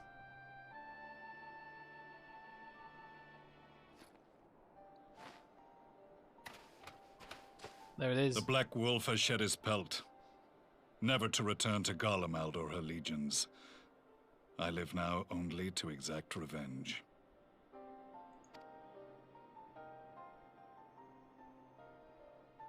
My principal quarry was to be La Habrea, whom I gather you have since ushered onto oblivion. I did. But so many more remain. Long as their kind lurked in the shadows, laboring to sow chaos throughout our world, I would see each and every one dragged into the light and put to the sword. Damn. Are the Scions not of like mind? In this single respect, perhaps. Then I shall continue the partnership the boy began, and share what intelligence I have acquired. Dude, I love when they pull an old enemy is now kind of my friend. Like, we know he's fucked up, but he's some sort of an ally. Among the Ascians, the Black-Masked Ilk are subordinate to those who wear red. This you already know. Right, yes. I think the reds being La Habrea and, you know, all the important ones that we've seen so far. Yet among the red there exists a hierarchy. Those set adrift with the shards clearly stand below those still joined to the source. Right. Nabriales, who once dared to intrude upon the Rising Stones, Nabriales belonged to the former group, and while he was indeed a dangerous foe, his powers were inconsequential next to the paragons of the source. So yeah, Nabriales is the one with the mutton chops, and he's the one that got killed by Moonbreeder, I guess. The one that tried to kidnap Minfilia. The first was La Habrea, who plagues us no more. There is also the white-robed Elidibus. Yeah. And the elusive Emmet Selk, about whom little is known. Emmet Selk, that might be Solus then, you know, the old emperor. We have files on La Habrea and Elidibus, but I believe this Emmet Selk is new to us. Yeah. As I assume my brother told you, we have evidence to suggest that an Ascian now walks in the body of the Crown Prince. Have you identified this interloper? Elidibus seems the most likely culprit. As emissary, it is his role to maintain the equilibrium between darkness and light. Right. Your many deeds in Hydaelyn's name have upset the balance, and I believe he seeks to restore it by throwing his considerable power behind the Empire. As a leader of the Ascians, he is one of our primary targets. It was on the trail of this very prey that the boy and I came across the scene of a failed uprising. In the absence of a single Garlean casualty, we inspected the bodies of the rebels, and the lack of any external injury drew my immediate attention.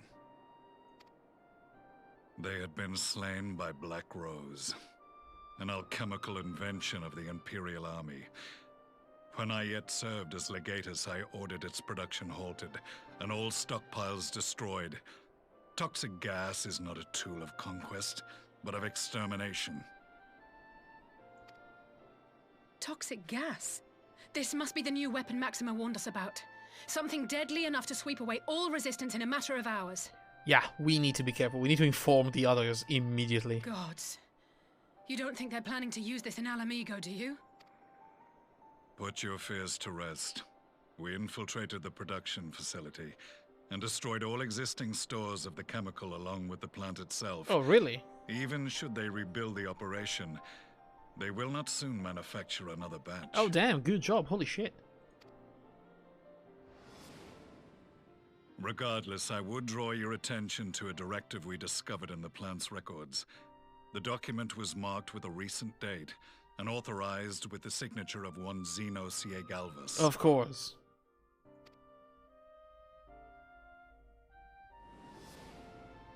A dead man signing the death warrant for thousands.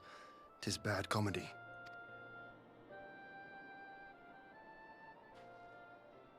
But the tale does not end there.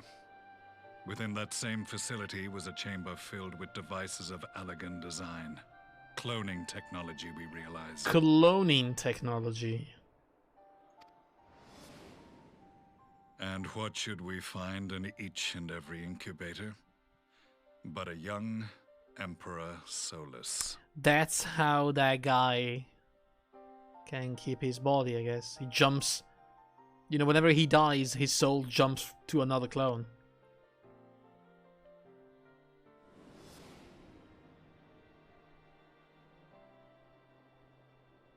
All of which prompts the question, were the Ascians responsible for these abominations, or was it the will of the Emperor? Good question. I must know which hand guides the Empire.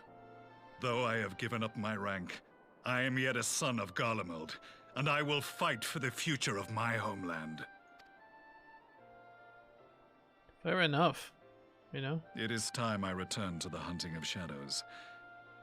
We should focus on our common foe. To reopen old quarrels now would serve no purpose. You saved my brother's life, so I'm willing to let sleeping dogs lie. But in truth, it's not my decision to make. I mean, he's a, you know, enemy of my enemy.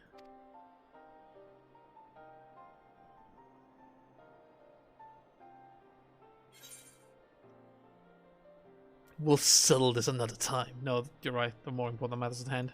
Even I realize that.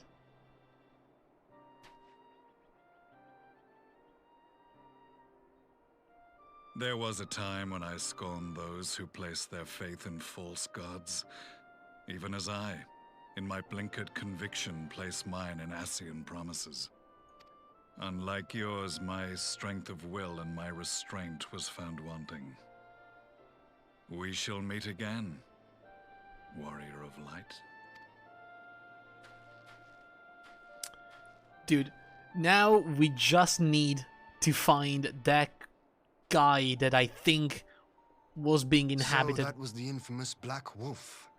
An unexpected ally, to say the least. That guy that was inhabited by the real Xeno soul, and then we can have our very own Suicide Squad.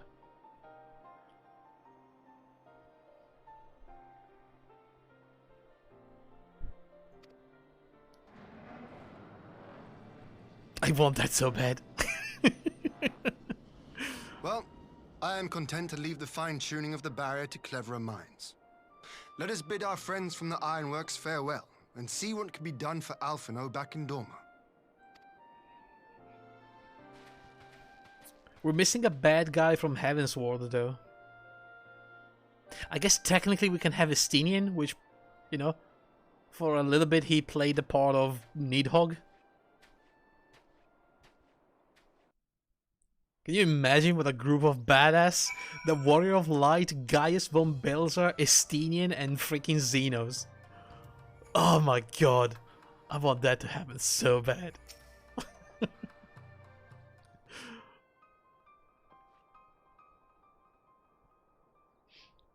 Alphino is safely ensconced in a private chamber. My finest healer is examining him as we speak. Yo, let's add Fordola to that team. I've spoken with the physician, and there are no outward signs of illness. Alphino is lost in a sleep from which he cannot be awoken, just like the others. It seems that even the lands of the Empire were not far enough away to escape that cursed voice. I share your frustration, Alice, I do. But Alphino is returned to us alive and otherwise unharmed. All that remains is to find the means to wake him. Until then, you can but fulfill your duties as a scion. Yours and your brother's both. You're right, of course. There are arrangements to be made, and little time to make them. To business then, my lord. Now that we know the serious wall work is intended, we can expect reinforcements from Alamigo? You most certainly can. As promised, we will send troops to bolster our allies in Eorzea without delay. But be aware, however, that they will not arrive without delay. Save for some who boast teleportation magics, the bulk of our force must be transported by sea, a lengthy voyage for which the smaller vessels favored by the Confederacy are ill-equipped. Accordingly, I mean to enlist the assistance of the East Arlenan Trading Company in finding us suitable ships. As for navigating the distance in question, we are in the happy position of being able to call upon those who plotted the course of my people's exodus to Eorzea. Beyond the procurement of ships, I think it unlikely that our East Aldenan friends will consent to any involvement in military operations, but I'm certain they will afford Alphino a berth aboard one of their vessels. I shall have a Kurgan accompany him every ilm of the way to the Rising Stones. You have my thanks, Lord Hien. Yugiri, I will go on ahead with our friends to Alamigo, enlist all those capable of teleportation and put them at the disposal of the Eorzean Alliance as soon as possible. They will form the vanguard. Yes, my lord. This is exactly what we hoped for. This and the Alliance leaders will be glad indeed we welcome the combined strength of the East. Yeah, sounds about right. Thank you, Jimmy. You're always in the picture. That's crazy to me, by the way. He's always there, but nobody ever speaks to him or...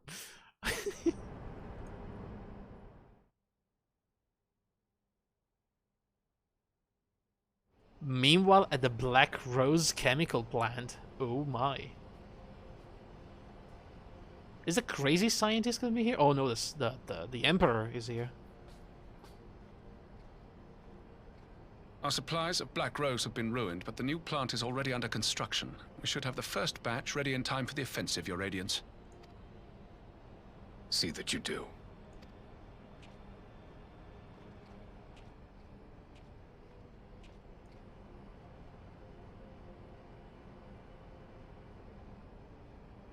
Ah, yes, the infamous Black Rose. If I recall correctly, Gaius did not much care for the invention.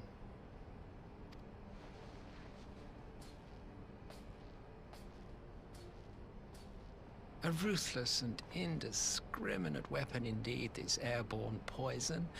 It seems you are capable of making decisions worthy of your bloodline. With no gift for sorcery, we Garleans must look to Magitech to even the odds. If it spares the needless deaths of our soldiers and serves the cause of this empire, there is no method I would not employ. How very noble of you. Truly, though, I must commend you for embracing your role as Emperor. You play the part of the determined ruler well. Sometimes even I catch myself believing.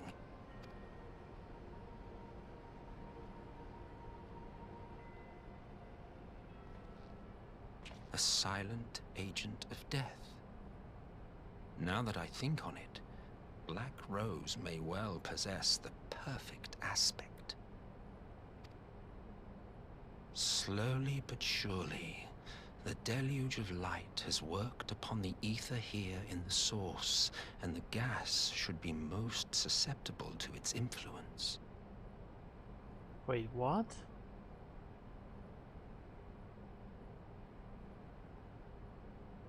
Here in the source? Well, I shall leave you to your own devices. Go forth and bloody the land with your grand and glorious war. I hate this guy. While you do what, precisely?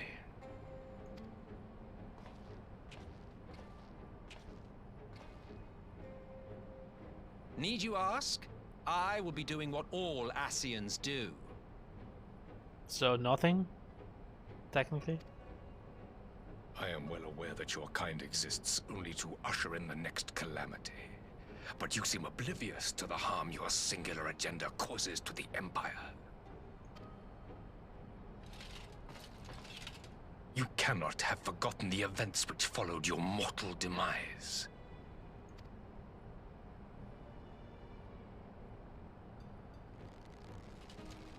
Our homeland was plunged into civil war for your failure to name a successor.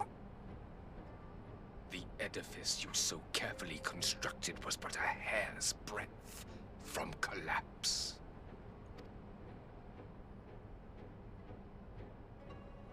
Are you truly so naive? You thought me oblivious to the consequences of a departure so painstakingly timed? It was by design?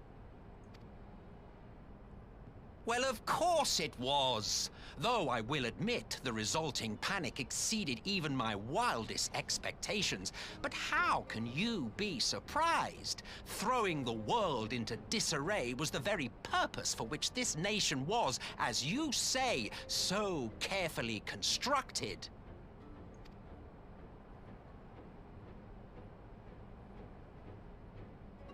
Now, if you have no further questions, I must be on my way. 2 more guards are going to be executed very soon.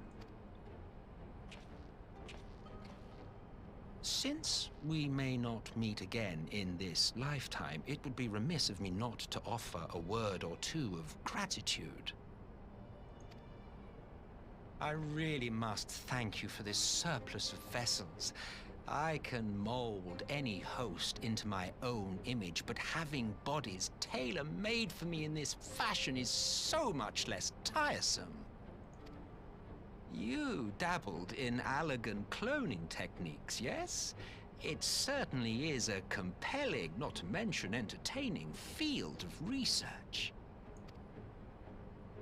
And of all the options available, you chose the Founding Father on whom to experiment.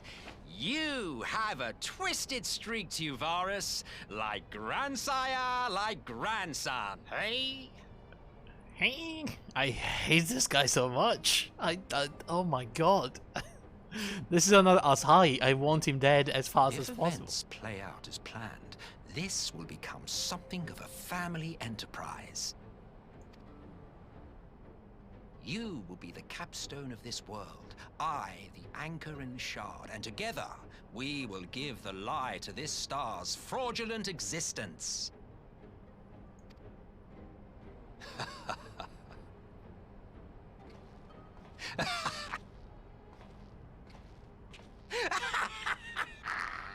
Oh my god, this guy.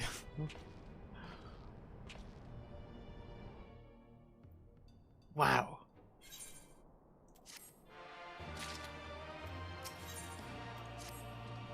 Alright. We must leave now to convene with the Orzia's leaders, and it may be some time before I return to Doma. Hakuro, I leave you in command. Jimmy? You too, I guess. My lord. I shall assemble an advance party with all the haste, and join you in Alamigo forthwith. I've just received word from Liz. The Alliance has established a base camp near Alamigo's northeastern border. Once we've arrived in the locks, with a report to a resistance officer stationed in Porta Pretoria will point us to the right direction. Let us keep them waiting.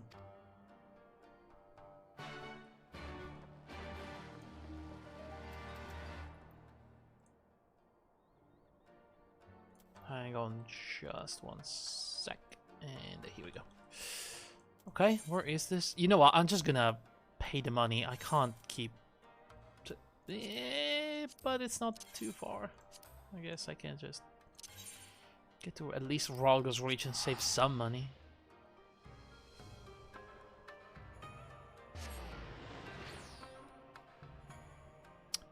We are 1, 2, 3, 4 quests away, guys. I think we may be able to do it tonight? Question mark? I'm not gonna jump immediately into Shadowbringer, by the way. I just want to finish the patches. Then I'm gonna take care of, you know, some of the side content. We're gonna do the Four Lords. We're gonna do the raiding in Ivalice. And then I'll move to Shadowbringer.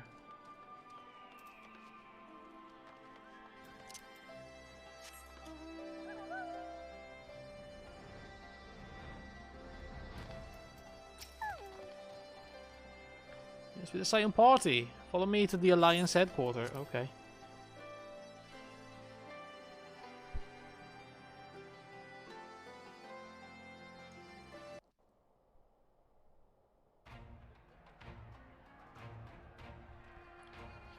Is this crap the Alliance headquarters?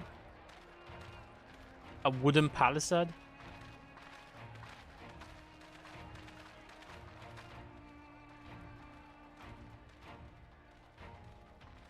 We're dead. We're doomed. Welcome back, you two. Greetings, Lord Hien. Glad you could join us.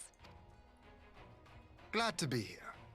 I would have come sooner, while our own defense is not in question, but I am pleased to report that our soldiers are assembling for deployment to Alamigo as we speak. We're grateful for your support. Thanks to the efforts of our allies, it won't be long before we've established defensive positions on this front as well.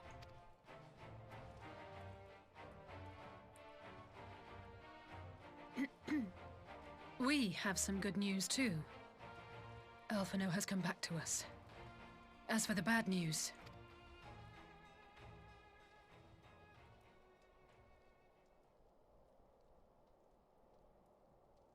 So, Alphino won't wake up.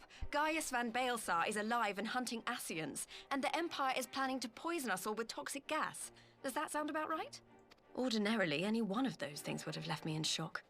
But the way things have been lately, it's all starting to seem pretty normal. Getting back to your report, are we sure this Black Rose is the weapon Maxima was talking about? It fits the description. And it seems we have Alphino to thank for sparing us an early demonstration of its effectiveness.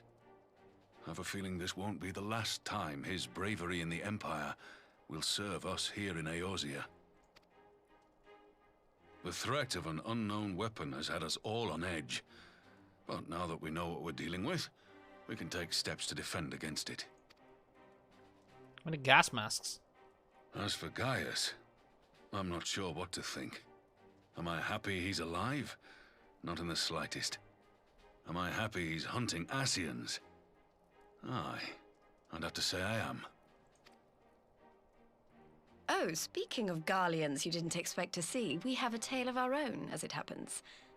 When we sent envoys to the Imperial Army to request talks, they returned with the message that Varys Zos Galvus would be attending. The Emperor himself is attending the meeting? The Emperor himself? Well, Varys did sanction the Popularis peace mission. But knowing that an Ascian walks in his son's skin, I do not see how we can trust him or anyone from that nest of Honestly, vipers. he doesn't seem too happy that that's happening. Maybe he's, you know... The Alliance would proceed with negotiations regardless, if only to give ourselves more time to prepare.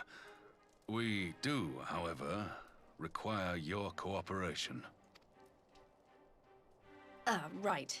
Yes. So, as a condition for the talks to go forward, the Empire has requested that a member of the Scions be present. I'll go. There'll be a representative from each Alliance nation, of course, but I'm afraid we have to ask that you come along too.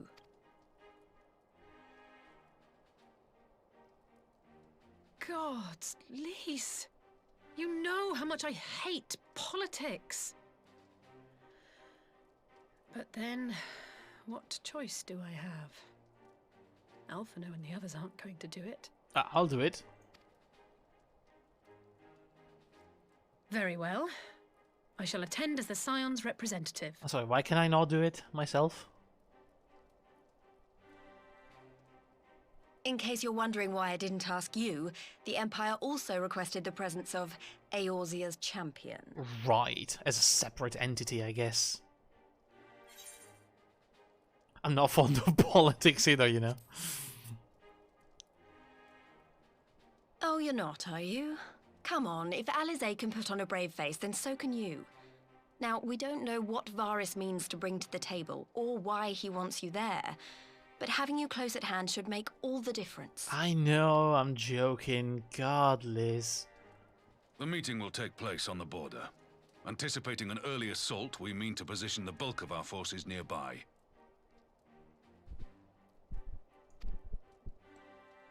The Alliance leaders should already be on their way.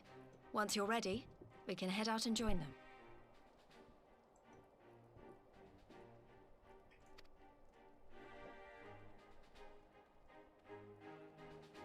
Are we sure this is not going to be an assassination attempt? You know? I mean, if this is well planned, they can literally take care of all the Alliance leaders and the Warrior of Light. Well, I don't suppose it's polite to keep an Emperor waiting too long, shall we? Parley with the Emperor? Okay.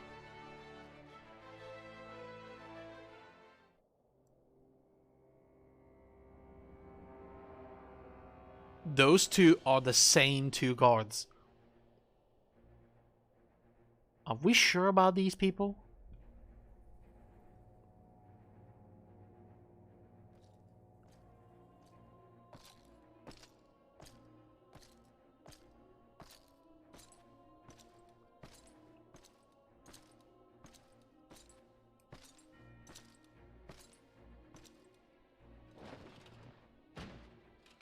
Isn't that very heavy, like carrying that armor around all day?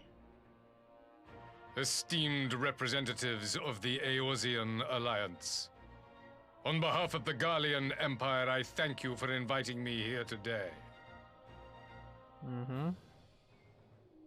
As this parley was convened at your request, I invite you to speak first. Very well, Your Radiance. I, Nanimo Ulnamo, 17th in the line of Ul, should be pleased to oblige you.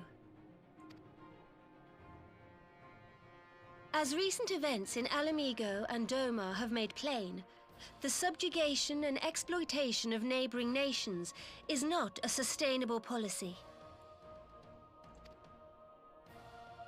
Should this day end in war, you may very well defeat us, but you will never extinguish the people's desire for freedom. Though it may not be in our lifetime, there will be another revolution, another war, and the cycle will continue. Doma has entered into a concord with the nations of Eorzea, a partnership wherein we recognize one another as equals. Garlemald could be afforded similar treatment. You need only set aside your ambitions and join us in paving a path towards peace. Good attempt.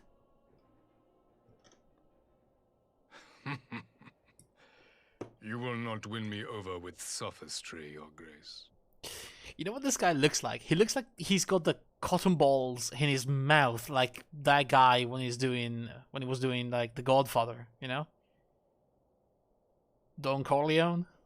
Like the actor actually had cotton ball in his mouth. You know? it's like that. Only he talks normal. As you know only too well, this alliance lacks the strength to keep the peace within its own borders. Even now, your struggles with the Beastmen continue unabated. It's been going well recently, you know? Divided, you sow this fertile soil with the seeds of your differences and reap naught but discord and chaos for your trouble. Eorzea must be united under one leader, one purpose. I would offer you both and bring an end to your strife.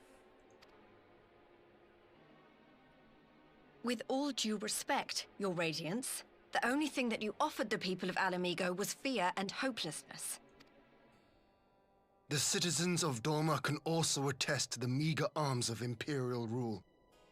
There is no purpose to be found in a life of oppression, each day more uncertain than the last.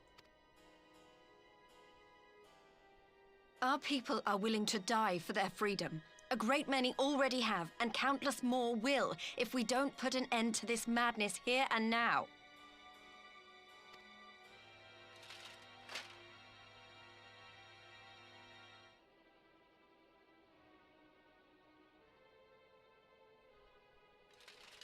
We brought order and stability to your lives. This madness and bloodshed is of your own making. You broke the peace, not Garlemald. Well, now.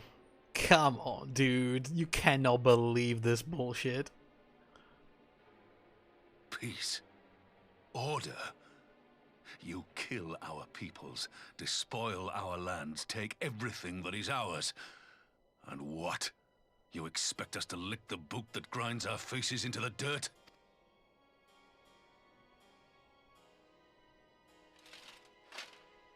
I expect you to weigh the costs.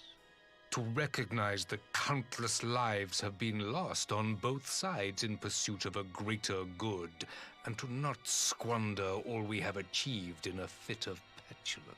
A fit of petulance?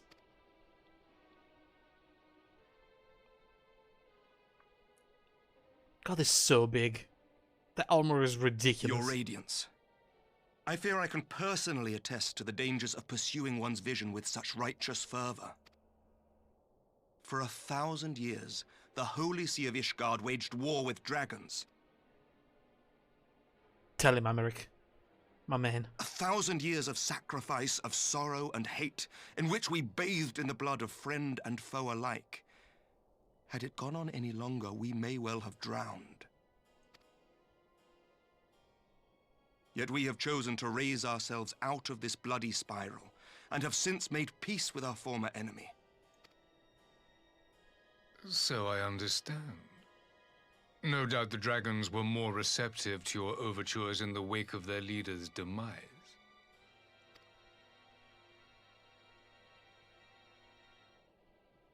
I mean, You Nidhogg speak of peace, yet use war to achieve was it. not really the Your dragons. father would not have bothered to obscure his intent with honeyed words.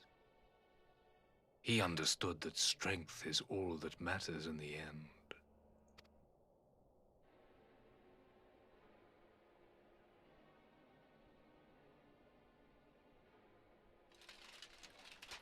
Without his clarity of vision, I can but wonder what will become of Ishgard and her people.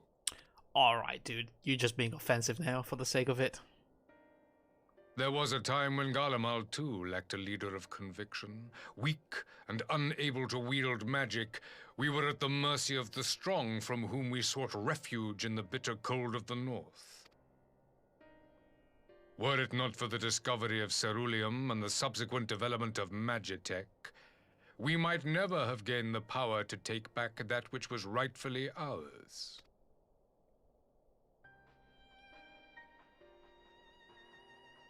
You speak as if your people were the first to have been driven from their homes. Limsa Lominsa was built by wayward souls in search of a place to call their own.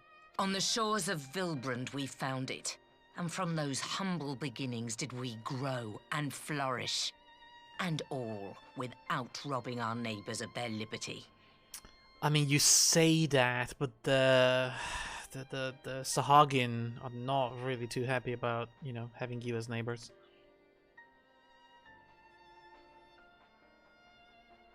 So saith the pirate. Am I to believe that you simply asked the kobolds to yield up their lands and that they were happy to oblige you? Yeah. That you did not drive them out like rats in the hold of one of the many ships seized by your privateers?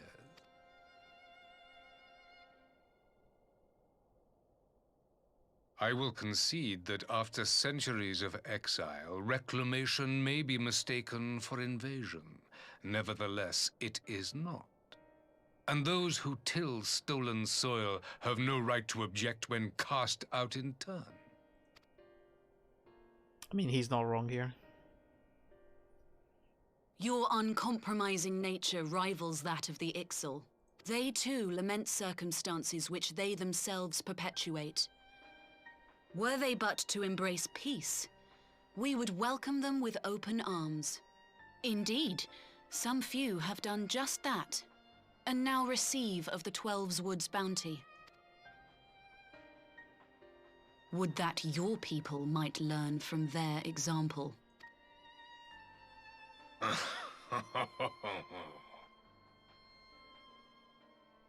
You dare compare us to the Birdmen? You who thought to invoke the 12 and threaten all of creation? I'm sorry. Invoke the 12 to defend against Bahamut that you threw against us.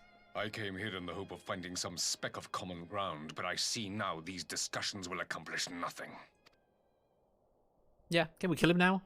Despite what you people may believe, I am not wont to choose the sword over the olive branch. 'Tis but a pity men are loath to accept one without first being shown the other.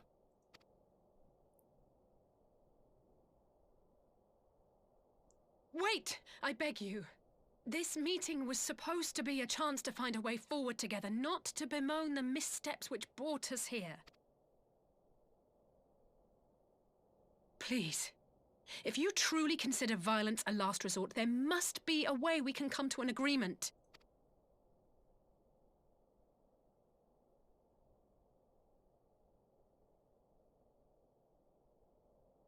As Mistress Alisaie says, we did not come here to bicker over the past, but to discuss how we might strive towards a brighter future.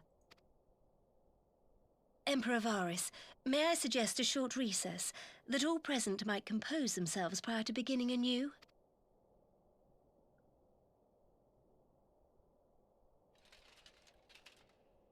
Very well. I pray this intermission will suffice to move these talks in a more constructive direction. I mean, he's talking about constructive direction, but he's hell-bent on, you know, everything is going to be the Empire, including you, and that's the end of it. Come on, dude. Those are non-negotiations. Like, do you want embassies for the Empire in every nation? think we can all agree to that. But you cannot say all of the land, Doma and Eorzea, are now belong to us. You know? That's crazy. Phew. This is really not my forte. After his radiance little performance, it was all I could do to not swear at him. Honestly, I don't know how I ended up playing the mediator. Yeah, mediator. I just asked myself what Alfina would have done. I tried my best to do the same, and by some miracle it worked. But there really is no common ground to be found with that man. Nor do I think he looked for any. Yeah, exactly. So the question becomes, what did he come here to do? Because you maybe certainly wasn't to make peace. Whatever it is, I can't make it out, not yet at least. We do have a little time before the parley is due to reconvene, though, so why not try to consulting with the leaders? Perhaps they have some insight to share. I don't think there's any insight to share here. That guy is... I don't know. Love of mercy.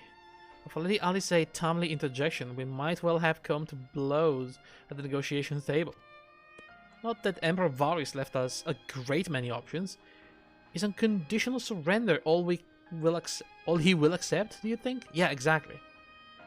Ere we arrived, I'd have said yes, but having heard him speak, I cannot help but think he came with some other end in mind. I know, he's trying to kill us all. I swear to God, he's planning to choke us in Black Rose. Exactly. He's building up to something, I know it. How then should we approach the rest of the parley? Have you anything to say, Warrior of Light? Invite Varys to explain himself. The man seems to be very direct. Maybe a no bullshit approach would work. You believe he is more apt to reveal the truth if we put him at ease? I have your right. Thank you. Yeah, no problem. Merwib? I will say one thing for this Varys. He is well versed in the Eorzean history. His interest in our affairs is that of a beast and its prey. The conqueror would know his enemies. All should know their enemies, yet there is much and more we do not know of the Empire. Then it's up to us to change that here and now. Huh, you would have me ask the Emperor himself? Well, mayhap there is some wisdom in that. If we can scare the storm of his displeasure, we may yet come to our answers, even if it doesn't mean sailing close to the wind. I don't know what you just said. Lots of, like, nautical metaphors that I cannot understand. This parley was never like to bring peace, but I had hoped to learn something of the Emperor Varys' relationship with the Assassins. As that we all. Yet if he is in league with them, he is not like to volunteer the fact. And if he is not, how much weaker would his position seem for the presence? If we are to broach that particular subject, we will need to be subtle. Would that I knew more of the man. If you would indulge me, Lord Ian, you received an imperial education, did you not? Is it true that the Emperor's will is considered absolute? There is no higher authority in all of Garlemald, nor else in the heavens. Come to that. Veneration of the gods is forbidden, the only worship permitted being that of his Radiant's own person. That sounds suspiciously like a religion in itself. I share your disdain for the hypocrisy. Even as they denigrated the idea of faith, they revere the leader with fervor others reserve for the divine. There's a flaw common to much of the doctrine they fed us, logical on the surface perhaps, but contradictory upon closer examination. I wonder if a discussion of the various discrepancies might prompt Varys to reveal something.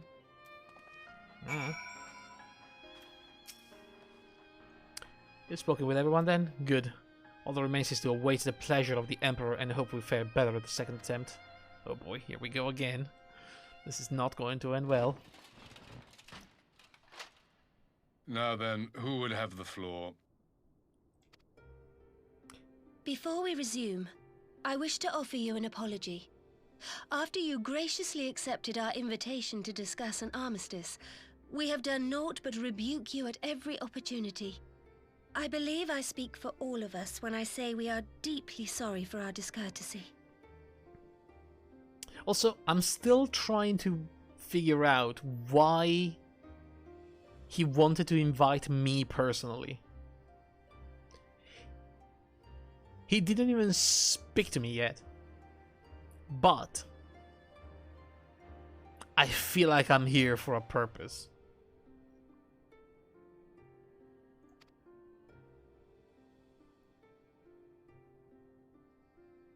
I'll admit your familiarity with our affairs surprised me, and served to remind me how little I know of yours.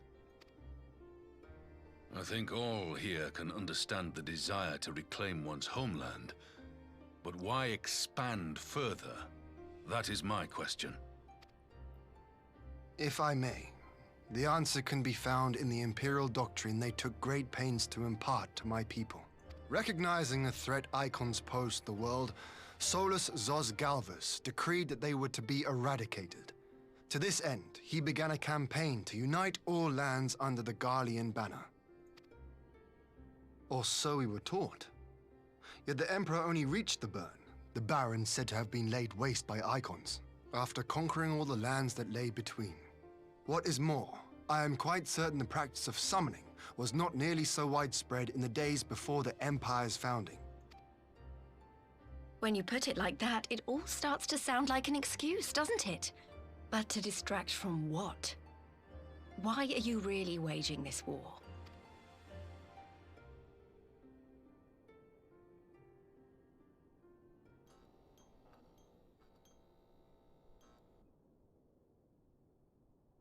Finally, you ask the right question. I can but hope you heed mine answer and at last accept the righteousness of our cause. My goal is this: to return the world to the way it once was, the way it was always meant to be. In doing so, mankind will be made whole once more. What does that even mean?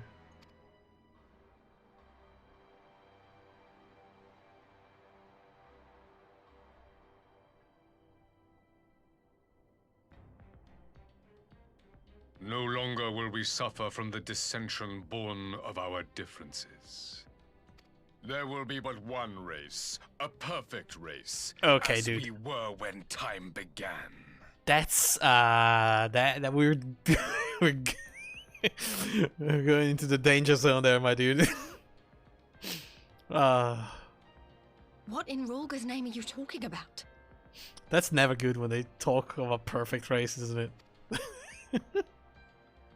I am talking about the origins of this star, of the source and its 13 reflections. Zodiarc. At the instant of the great sundering, 'twas not only the world that was shattered, but mankind itself. Thus were we divided into myriad races, each with its own unique imperfections. That is why man looks upon his neighbor and feels fear and hatred, why he wages war, why he kills his brother. No. You all in your own way have proven as much today. I don't think the so. peace you seek is but a fleeting solution to a fundamental problem. One which calls for more drastic measures. To bring about everlasting peace, our worlds must be rejoined. That is the goal the Empire would see realized. The glorious future unto which we shall one day shepherd mankind. A rejoining of worlds? I think that helmet is too heavy for his head. I have heard this tale of the Source and its reflections before. Are these not the self-same desires as the Ascians? Emperor Varys, do not trust in their words. They will lead you to your doom. My father thought to use them, but in the end he succumbed to their temptations. He embraced summoning like so many other pawns before him. Do not tell us you mean to do the same.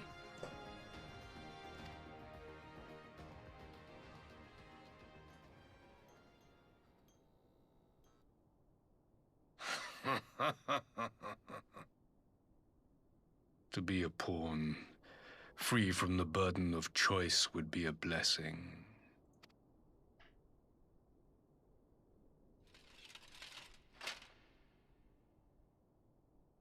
But I forswore that privilege the day I learned that the Garlean Empire was built by the hand of an Ascian. What?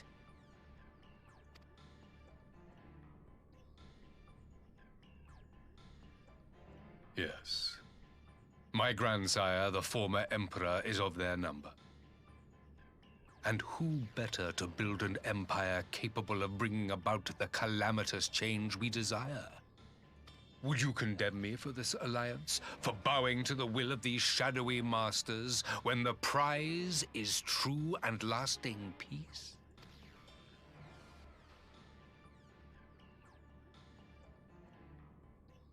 That's, Your prize is a lie. Your masters, demons. I come not to conquer, but to liberate. To free man from the prison of divergence. Imagine a world united. One perfect race beneath a single standard. And let me guess, that race is the Garleans, and that standard is right behind you right now, right? An army before whose might these servants of darkness and light would fly as leaves in a storm, never again to meddle in man's affairs. We would be the masters of our own fate.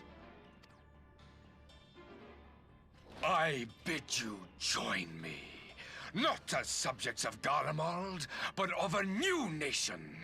And together we shall win freedom for ourselves and generations yet unborn.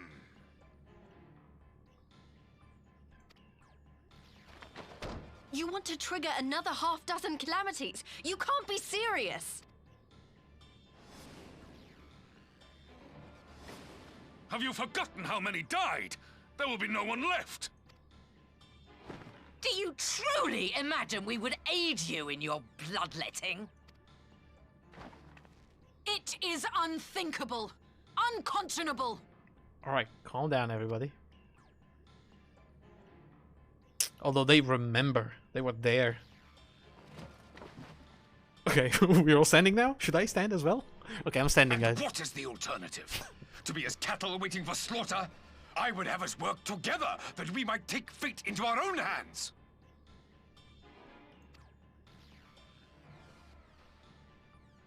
Into your hands, perhaps. Warrior of Darkness. But what of the other worlds, your radiance? With every calamity, you obliterate a star and every soul that dwells on it. To the Ascians, we are all but tiny, momentary specks within an indifferent universe. We cannot hope to oppose them until we have been made whole once more.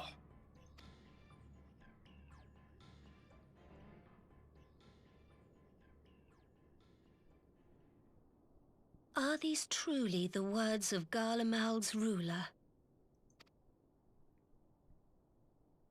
The flaws and foibles which you so abhor are what make us who we are. Every nation, even yours, Emperor Varys, is made whole through the combination of these imperfections, the strengths of one compensating for the weaknesses of another. While it is true that man succumbs all too often to anger and avarice, he may yet overcome his baser instincts through the forming of bonds with others, fostering community and cooperation. That the protector of an empire should not only reject these fundamental truths, but seek to change them at so dear a cost to life is indefensible. Such a man is not fit to govern. Oh, damn. And you, warrior of light, would you refuse me as well? I mean, I cannot condone such a loss of life. We can't defeat the Assassins as we are. I mean, honestly, that That's so many dead people for no reason. There has to be another way instead of sacrificing world after world. Are you kidding me? That is nonsense.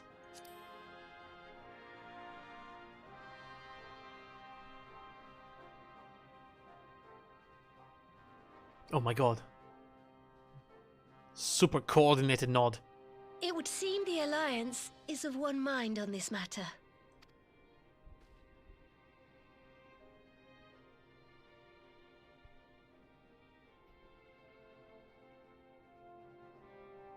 You Eorzeans never cease to disappoint me. Though I suppose I have only myself to blame for expecting more from savages. This discussion is at an end. I bid you make ready for our next meeting. It will not be at the negotiating table. Well, we're going to war, guys.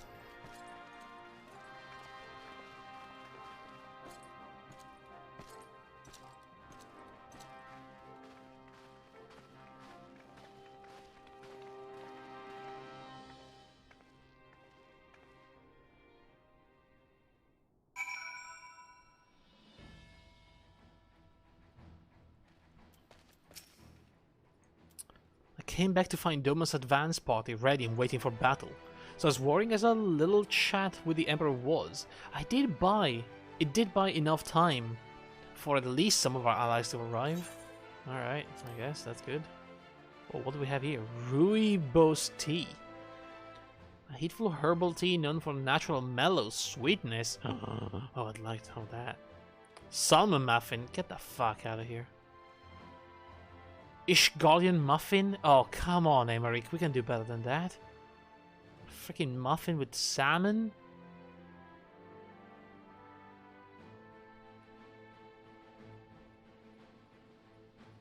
Shakshuka. Eggs poached in a robust, spicy tomato sauce. That's probably alright.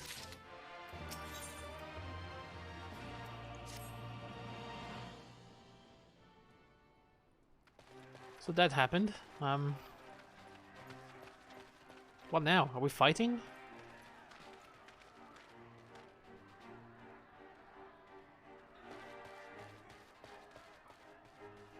I'm not sure what I was expecting from our meeting with the Emperor, but it wasn't that. Still, at least we know now what he's really after. Yeah. Aye, a future built on a mountain of bodies. I too want the Ascians dead, but not at any cost. The last of the reinforcements from Doma arrived not long ago. I pray it will be enough. Given the Emperor's stated goal, this is a battle we can ill afford to lose. I mean... I don't know. He wants to kill the Ascians while he's literally controlled by one and has another one underneath.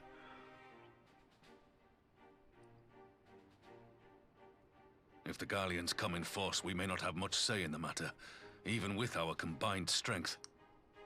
I mean, shouldn't he be looking into fixing things in his own home before, you know, talking about conquering the rest of the world?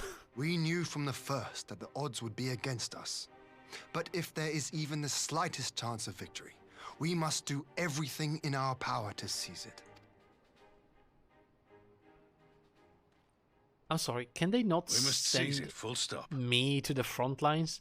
I take care of primals that can wipe out an army in a blink of an eye. I am sure I can take like 5,000 men. Here. Without even blinking.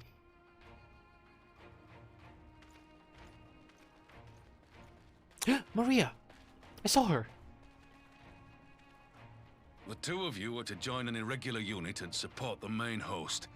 I won't bother asking if you're minded to fight. After coming this far, how could I not? And for once, there's no one around to countermand me. Not that they would.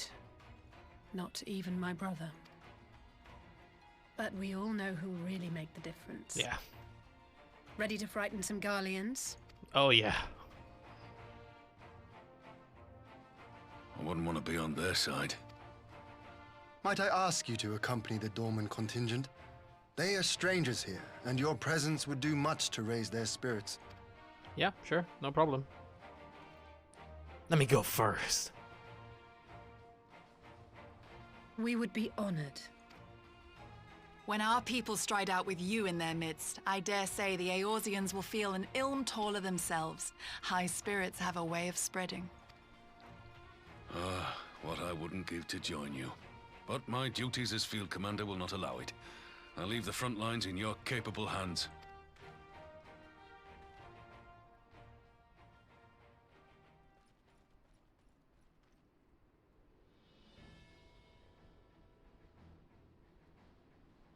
Comrades, ready your arms. The hour of battle has come. Maria. May the crystal guide us to victory! We have like, I don't know, maybe 50 people. We have 2 ninjas. Literally, 2 ninjas. Is that the Doman contingent, quote unquote?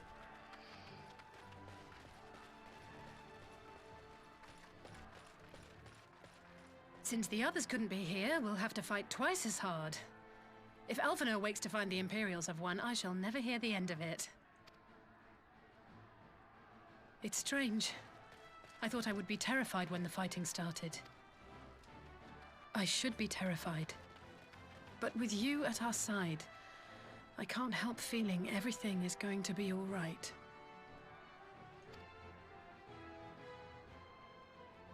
So please, don't you dare leave me alone.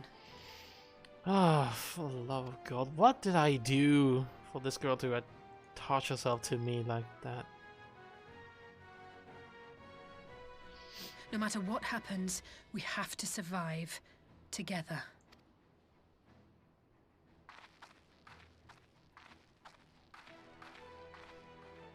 Alright. So,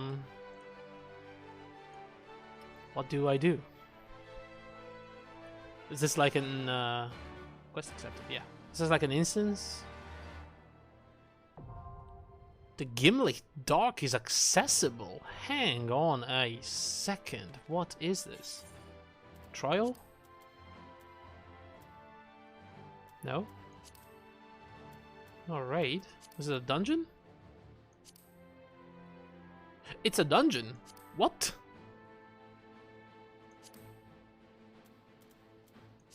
Oh, I don't think we're gonna have time for that.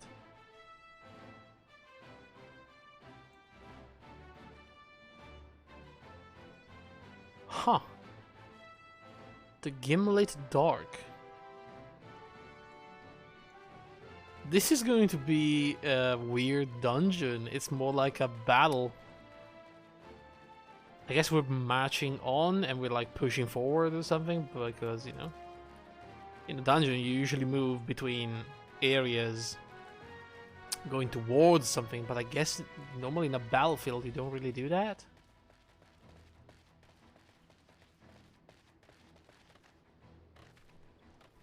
Let's see, if I find group in the next 4 minutes, I will do it.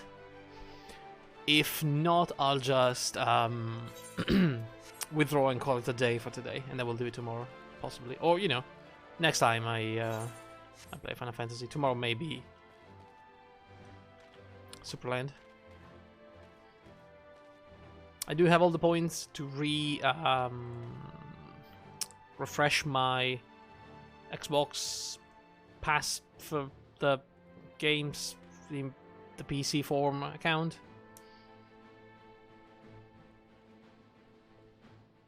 So everything should be okay. Unless, you know, Microsoft somehow fucks it up, like last time.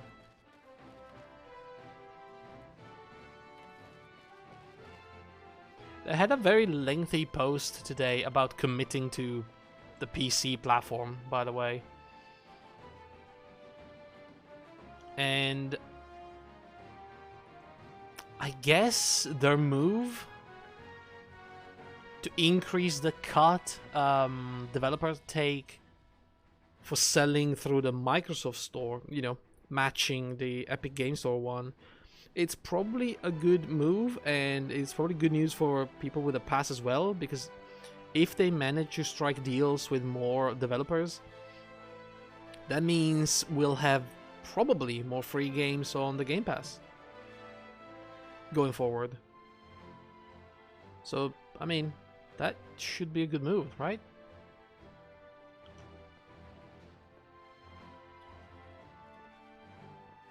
I mean, why else would they be doing it? Obviously, they want a cut of, you know, I guess a slice of the market. Because Steam has the popularity, Epic Game Store had the good deals with the devs. But now that they're matching it, I feel like people would be a lot happier to join in the Microsoft Store rather than the Epic Game Store. I mean, you can say what you want about Microsoft, but in recent years, they've been trying really, really hard to make the PC gaming experience better and meaningful, and, you know, like actually investing in proper PC games.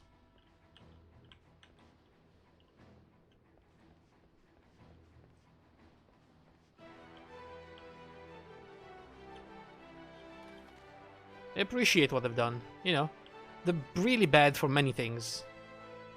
Like, obviously, the OS has privacy concerns, and the store is trash, their apps are pretty bad, they're very expensive, and, you know, every time they buy something, they ruin it, drive it into the mud, like they did with Skype. But, you know, strictly speaking, for the PC game scene, they've been pretty good.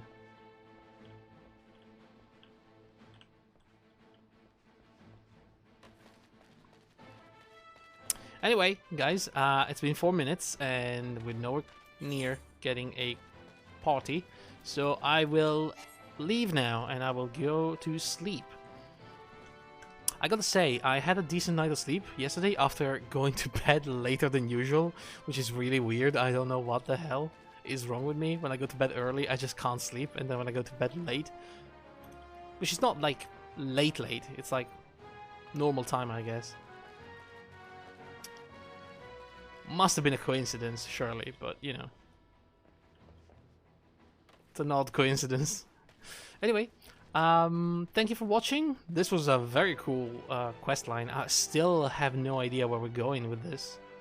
Like, obviously, I think the next expansion is going to be about the Empire and the Asians then? I don't know. I still have the feeling that there's more that's gonna happen, but we'll find out next time, I suppose. We have only 3 quests before the end of Stormblood and all the patches. So yeah, there's that. And yeah, before we, again, after we jump in Shadowbringer, I'm going to play at least Ivalice and the remaining dungeons to completion. And then we can move on, you know? But yeah, I'll be back probably tomorrow. So thank you very much for watching. Have a good day, have a good night. I'll see you soon. Goodbye, guys.